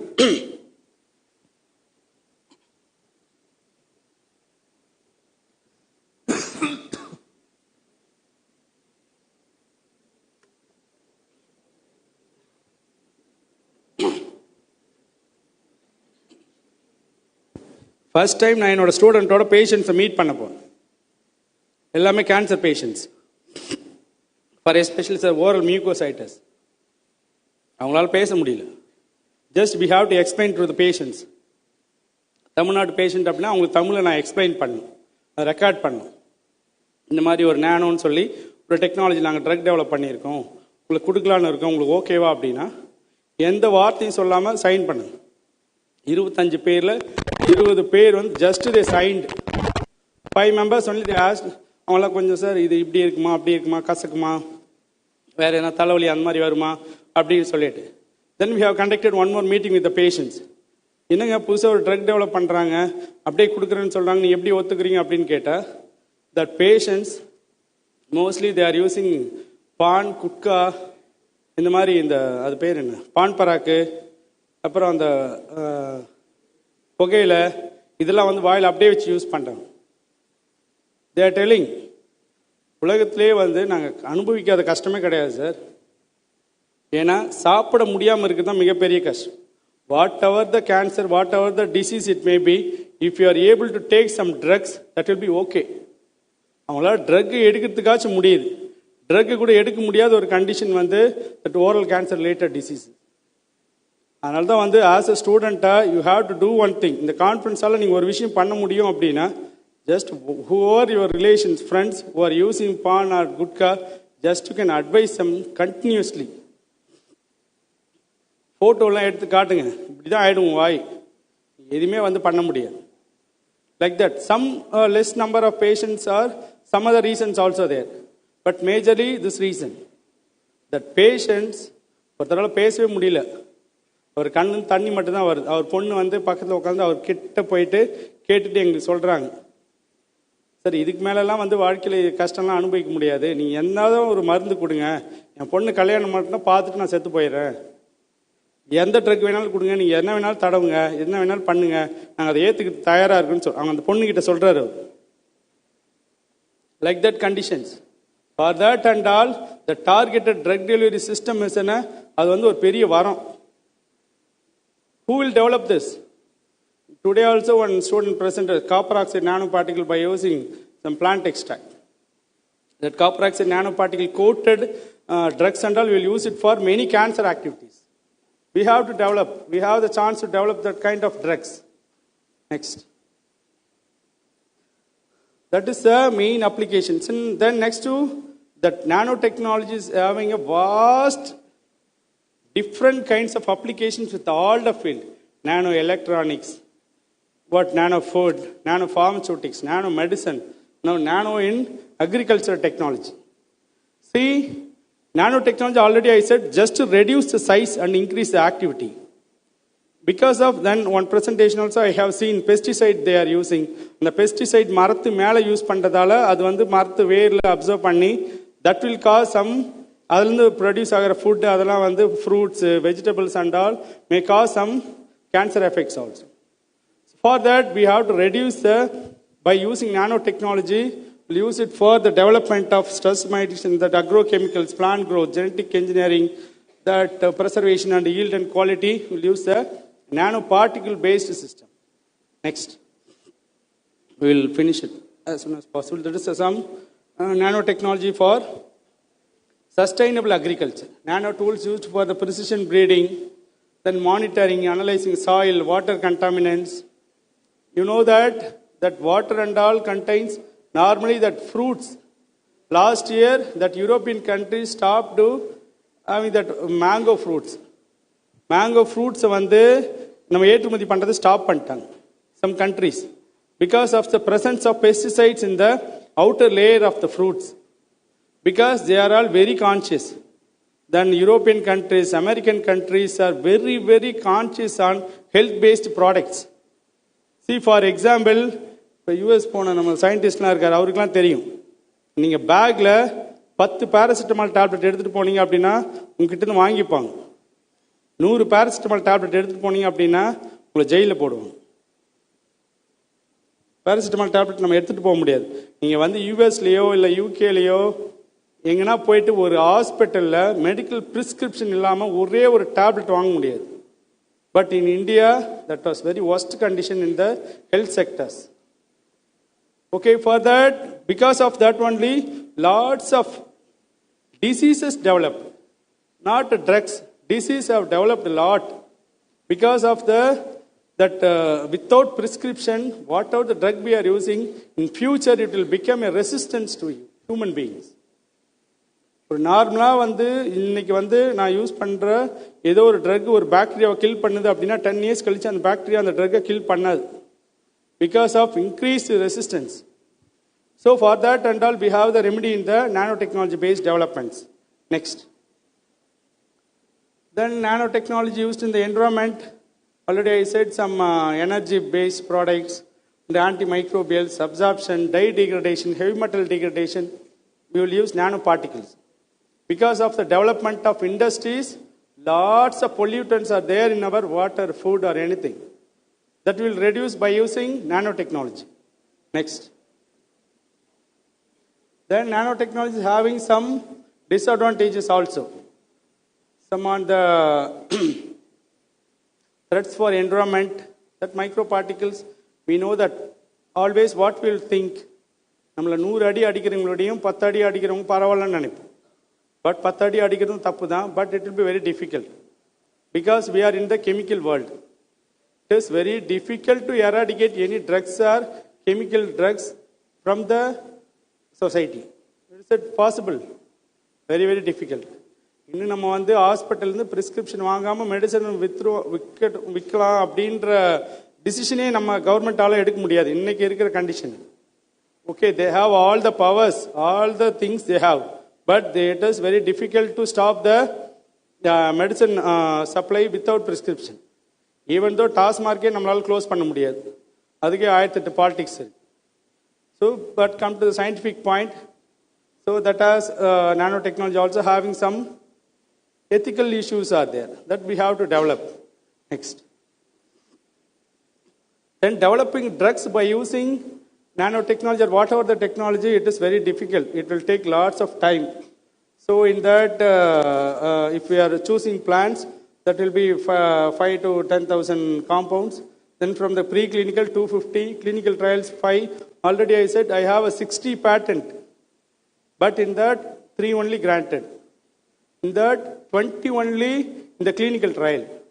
But about the remaining 40, maybe அந்த பிஜி முடிச்சுட்டு போயிட்டு இருப்பாங்க, அந்த எம்டி முடிச்சுட்டு அவங்க ஃபினிஷ் பண்ணிட்டு இருக்கலாம், எம்டிஎஸ் ஃபினிஷ் பண்ணிட்டு இருக்கலாம், ஸோ அவங்க பிஹெச்டி கண்டினியூ பண்ண முடியாமல் இருக்கலாம். Like that lots of reasons are there. We have to continue the research. Then ஒரு ட்ரக் நம்ம கையில் கிடைக்கிறதுக்கு 5 to 7 years ஆகும் ஒரு நியூலி டெவலப்டு ட்ரக்ஸ். பட் ஆனால் கோவிடுக்கு எப்படி அவ்வளோ ஃபாஸ்ட்டாக ட்ரக் டெவலப் பண்ணாங்க? That will be one ethical question is there. Ethically use நம்ம வந்து திங்க் பண்ண முடியுமா அந்த டைமில்? What will think always? See, even though genetic engineering, then morning sir also mentioned who's agriculture modern father is Dr. M.S. Swaminathan. M.S. Swaminathanக்கு எவ்வளோ பாசிட்டிவான thought இருக்கோ, even negative things also தேர். அவர் scientific இதில் இந்த மாதிரி பண்ணிட்டாரு, அந்த மாதிரி பண்ணிட்டாரு. But at the time what is the reason why they develop? அன்னைக்கு 100 மெம்பர்ஸில் 80 மெம்பர்ஸ் டைட். ஸோ அந்த 80 மெம்பர்ஸ் சாகாமல் இருக்கிறதுக்கு தான் நம்ம ட்ரை பண்ண முடியும். Covid also like that only. நம்ம இந்த மாதிரி ட்ரையல் பண்ணி ட்ரக் கண்டுபிடிச்சிருந்தோம் அப்படின்னா அதுக்குள்ளே எத்தனை லட்சம் பேர் இறந்துருப்பாங்கன்னு தெரியாது. So scientific development always having their positive and negative sides. If possible, we have to do most of that major positive side, always we will think. Next.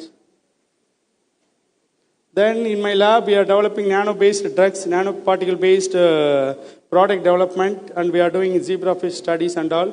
Next. Thank you so much. If you have any doubts, please contact me.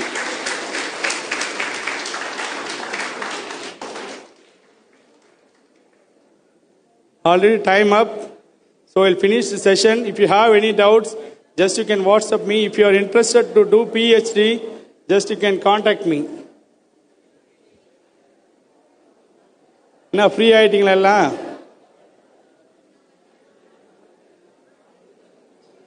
Any doubts? No doubts, sir. Only 2 reasons for no doubts. ஒன்று எல்லாம் புரிஞ்சிருக்கணும், இல்லைனா எதுவுமே புரியாமல் இருக்கணும். அது 2 reason தான். யாருக்குமே doubt இல்லையா?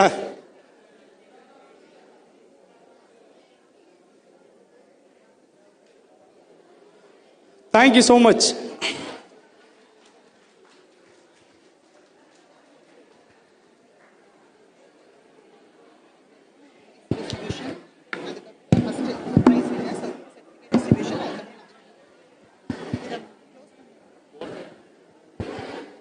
Thank you, sir. We are truly grateful for this session. Thank you once again.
very good evening to Galaxy of Intellectuals, invited guests, professors, and students.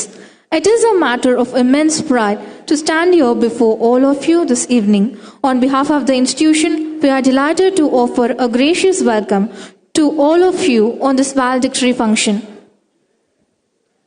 To reassure a genuine welcome, I request an eminent personality, Dr. D. Rajashekaran, Assistant Professor, Department of Biotechnology, Vanetra MUTHYAMMAL, College of Arts and Science, for the welcome address.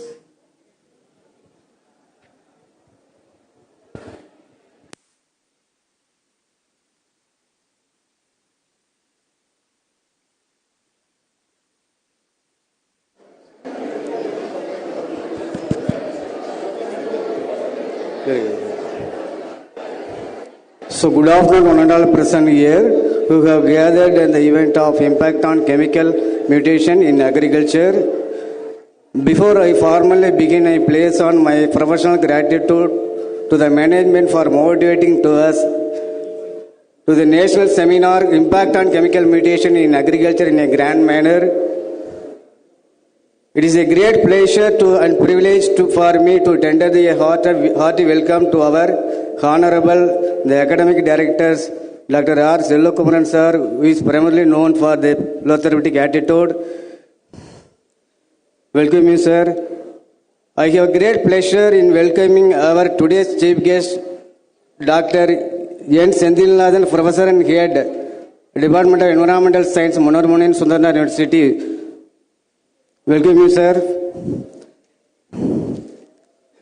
And I welcome Dr. M.R. Shivakumar, Professor and Molecular Entomology in Department of Biotechnology, Periyar University, for this function. Welcome you, sir. Let me welcome our respected Dean of Life Science, Dr. M. Shabana Begum, ma'am, for this valedictory function. Welcome you, ma'am. I feel extremely delighted to welcome our beloved former HOD, Dr. E.G. Wesley, sir, for these functions. Welcome you, sir. I welcome our respected chief guest, Dr. S. Rajesh Kumar, Professor and Scientist, Savita University. For in spite of his busy schedule, he has come here to grace the valedictory function. Welcome, sir. I feel elated to welcome all resource persons, participants from various colleges, universities for this valedictory function of impact on chemical mutation in agriculture. Eventually, I welcome the HODs from various departments, faculty members, my dear student friends, press and media and non-teaching staff members. Once again, I will welcome you all. Thank you, sir. Now, I would like to call upon Dr. K. Revati, Assistant Professor, Department of Biotechnology, to present the seminar report.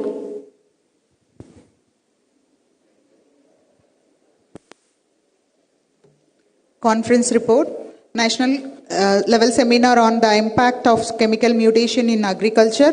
MUTHYAMMAL College of Arts and Science successfully organized a prestigious national level seminar on the impact of chemical mutation in agriculture on February 15, 2025 in Rasipuram, Tamil Nadu. The event brought together distinguished academics, researchers, and industry professionals to explore the revolutionary advancement in agricultural biotechnology and mutational technology. The conference underscored the importance of scientific research in biotechnology, particularly in agricultural sustainability. The Department of Biotechnology at MUTHYAMMAL College of Arts and Science has been at the forefront of fostering scientific inquiry and innovation, playing significant role in shaping graduates and researchers in the field. Equipped with advanced research facilities, the department actively collaborates with industries and academic institutions to enhance biotechnological advancement. The success of the conference was made possible through generous funding by BRNS Mumbai. The event served as a platform for researchers, academicians, and students to exchange knowledge, discuss future advancement, and explore innovative solutions to agricultural challenges. The significant contributions of experts in environmental sustainability and agriculture were integral to the event's success. The discussion and presentation provided attendees with valuable knowledge necessary to drive sustainable agricultural innovations. The national level seminar on the impact of chemical mutation in agriculture marked a significant milestone in the pursuit of scientific excellence and agricultural sustainability, reinforcing the commitment of MUTHYAMMAL College to advancing research and education in biotechnology. Also, in this conference, in the seminar, we have nearly 30 different colleges and university participants. Thank you. Thank you, ma'am. Now it's time to acknowledge and encourage the presence of 4 participants from various departments and colleges by presenting medals and certificates to them. For that, I request Dr. D. Kavita, Assistant Professor, Department of Biotechnology, to announce the winners. And I request the dignitaries to step forward for the prize distribution.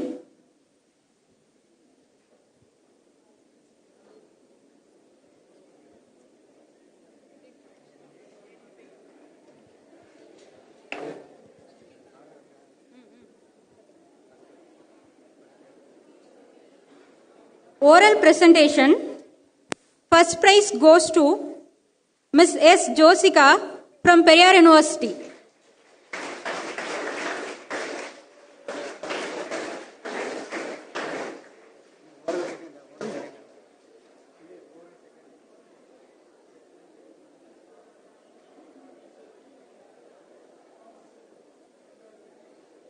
For oral presentation, second prize goes to Dr. B. Kailash Kumar from Pave Engineering College.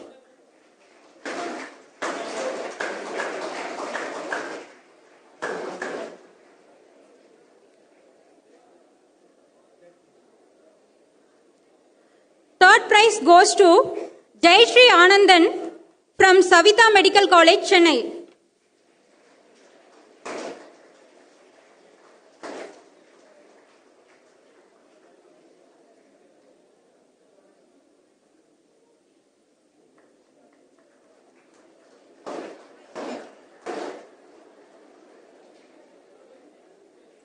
Poster presentation, first prize goes to Mr. S. Santosh Kumar from Periyar University.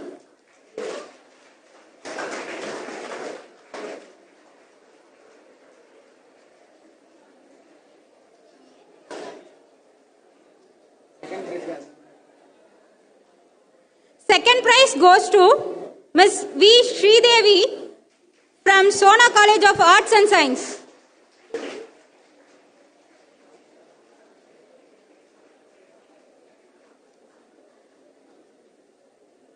The special prize for poster presentation, Ms. K. Gayatri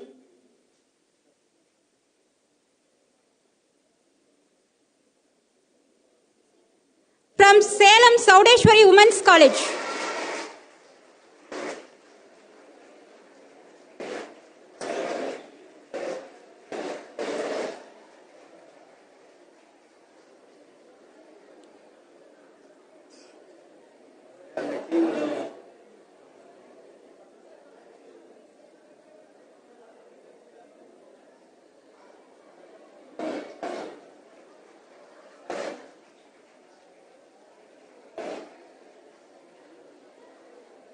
It's time to honor our participants from various colleges.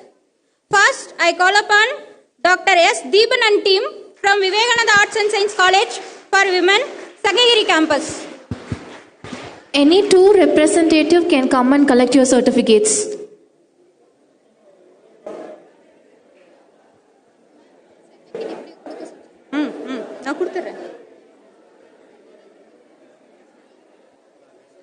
Next, Batmani Arts and Science College. Participants, come and get your certificates.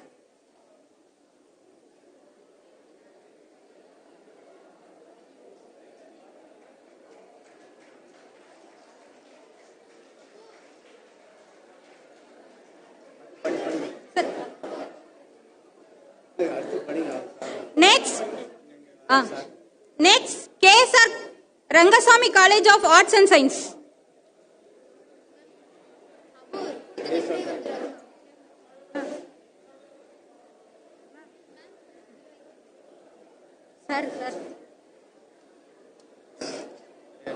Next, Periyar University, Salem.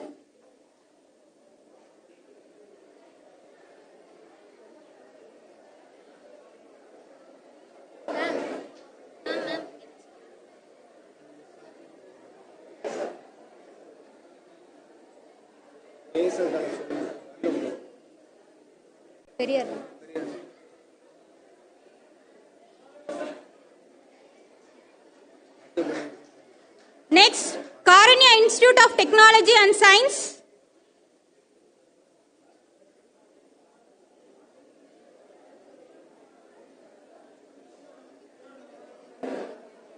Next, Sona College of Arts and Science, Salem.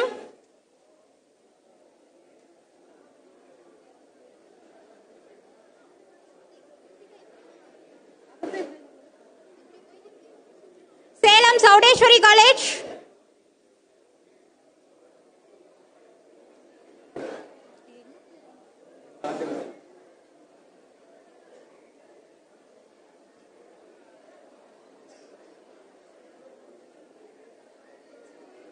Arinyarana Government Arts College.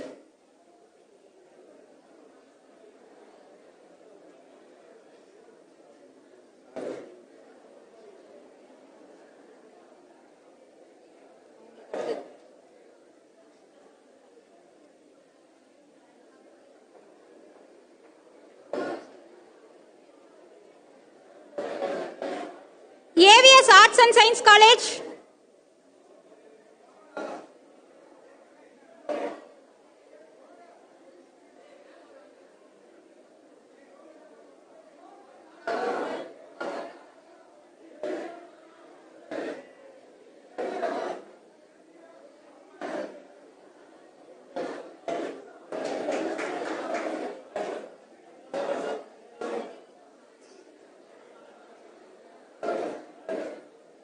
Kandasamy Kandars College.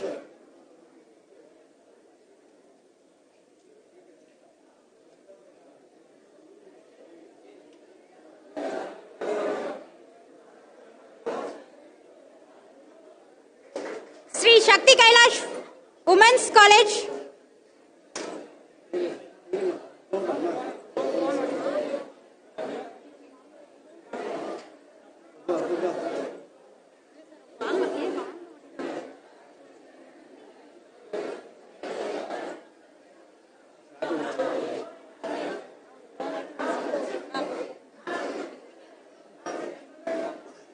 MUTHYAMMAL College of Arts and Science, Microbiology Department.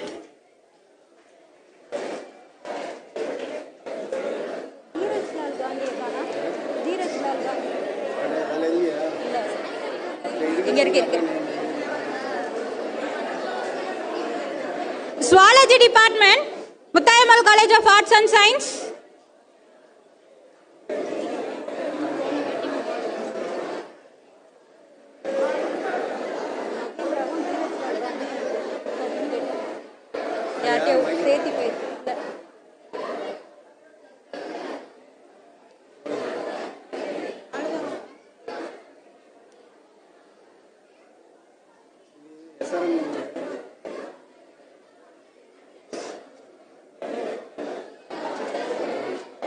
Thank you.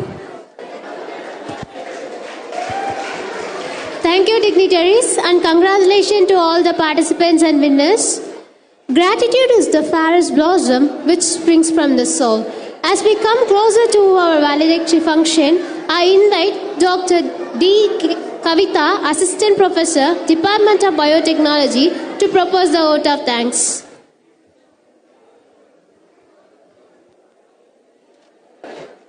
Good afternoon to everyone. Knowledge is power. Information is liberating. Education is promises of progress in every society, in every family. As we conclude this enlightening BRNS sponsored national level seminar, it is my honor and privilege to extend a heartfelt vote of thanks to all those who contributed to its success. First, I extend my sincere gratitude to Dr. S. Sendilnathan, Professor, Department of Environmental Science, MS University, for his valuable insights on sustainable solutions for future agriculture. Thank you, sir, for your enlightening session. Our heartfelt thanks to Dr. M. Sivakumar, Professor in Biotechnology, Periyar University, for his thought-provoking speech. Your words has truly inspired us. Thank you, sir. A special thank of gratitude to Dr. S. Rajesh Kumar, Professor and Chief Scientist, Savitha University, for delivering a fascinating and informative session. Thank you, sir.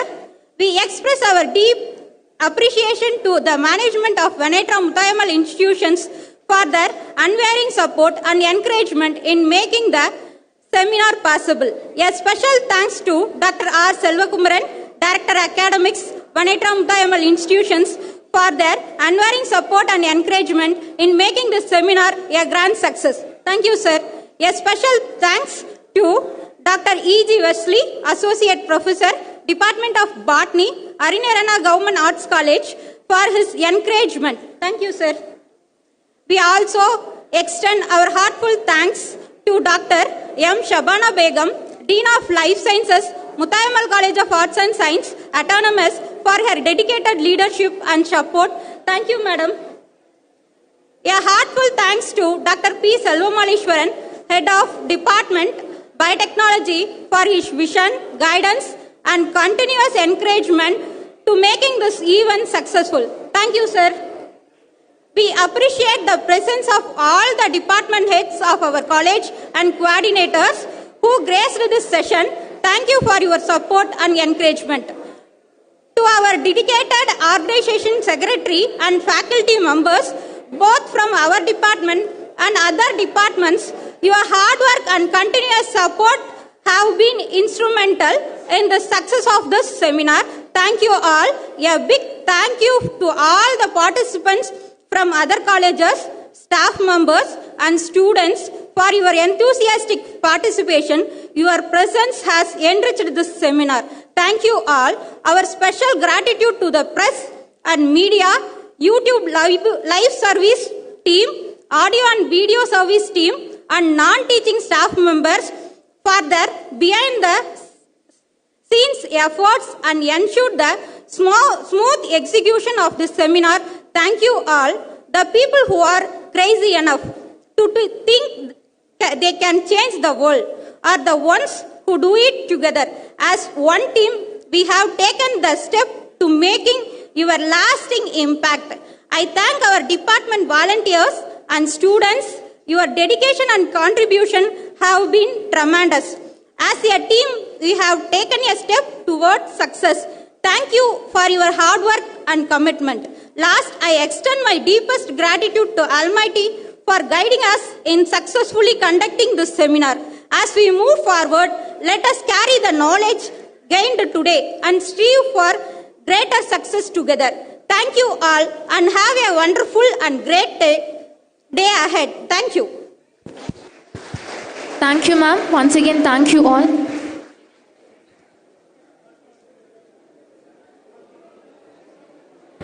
Let us all stand for national anthem.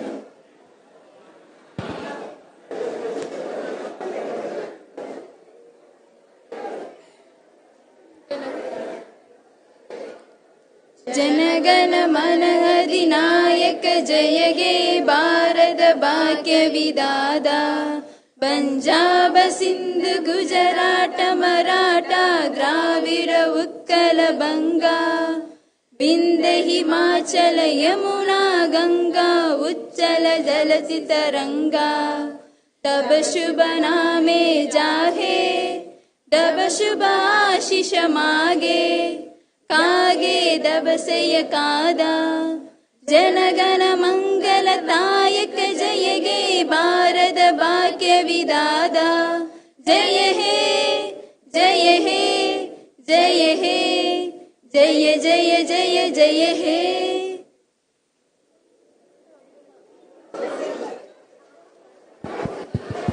Girls, you can move first. Boys, please wait.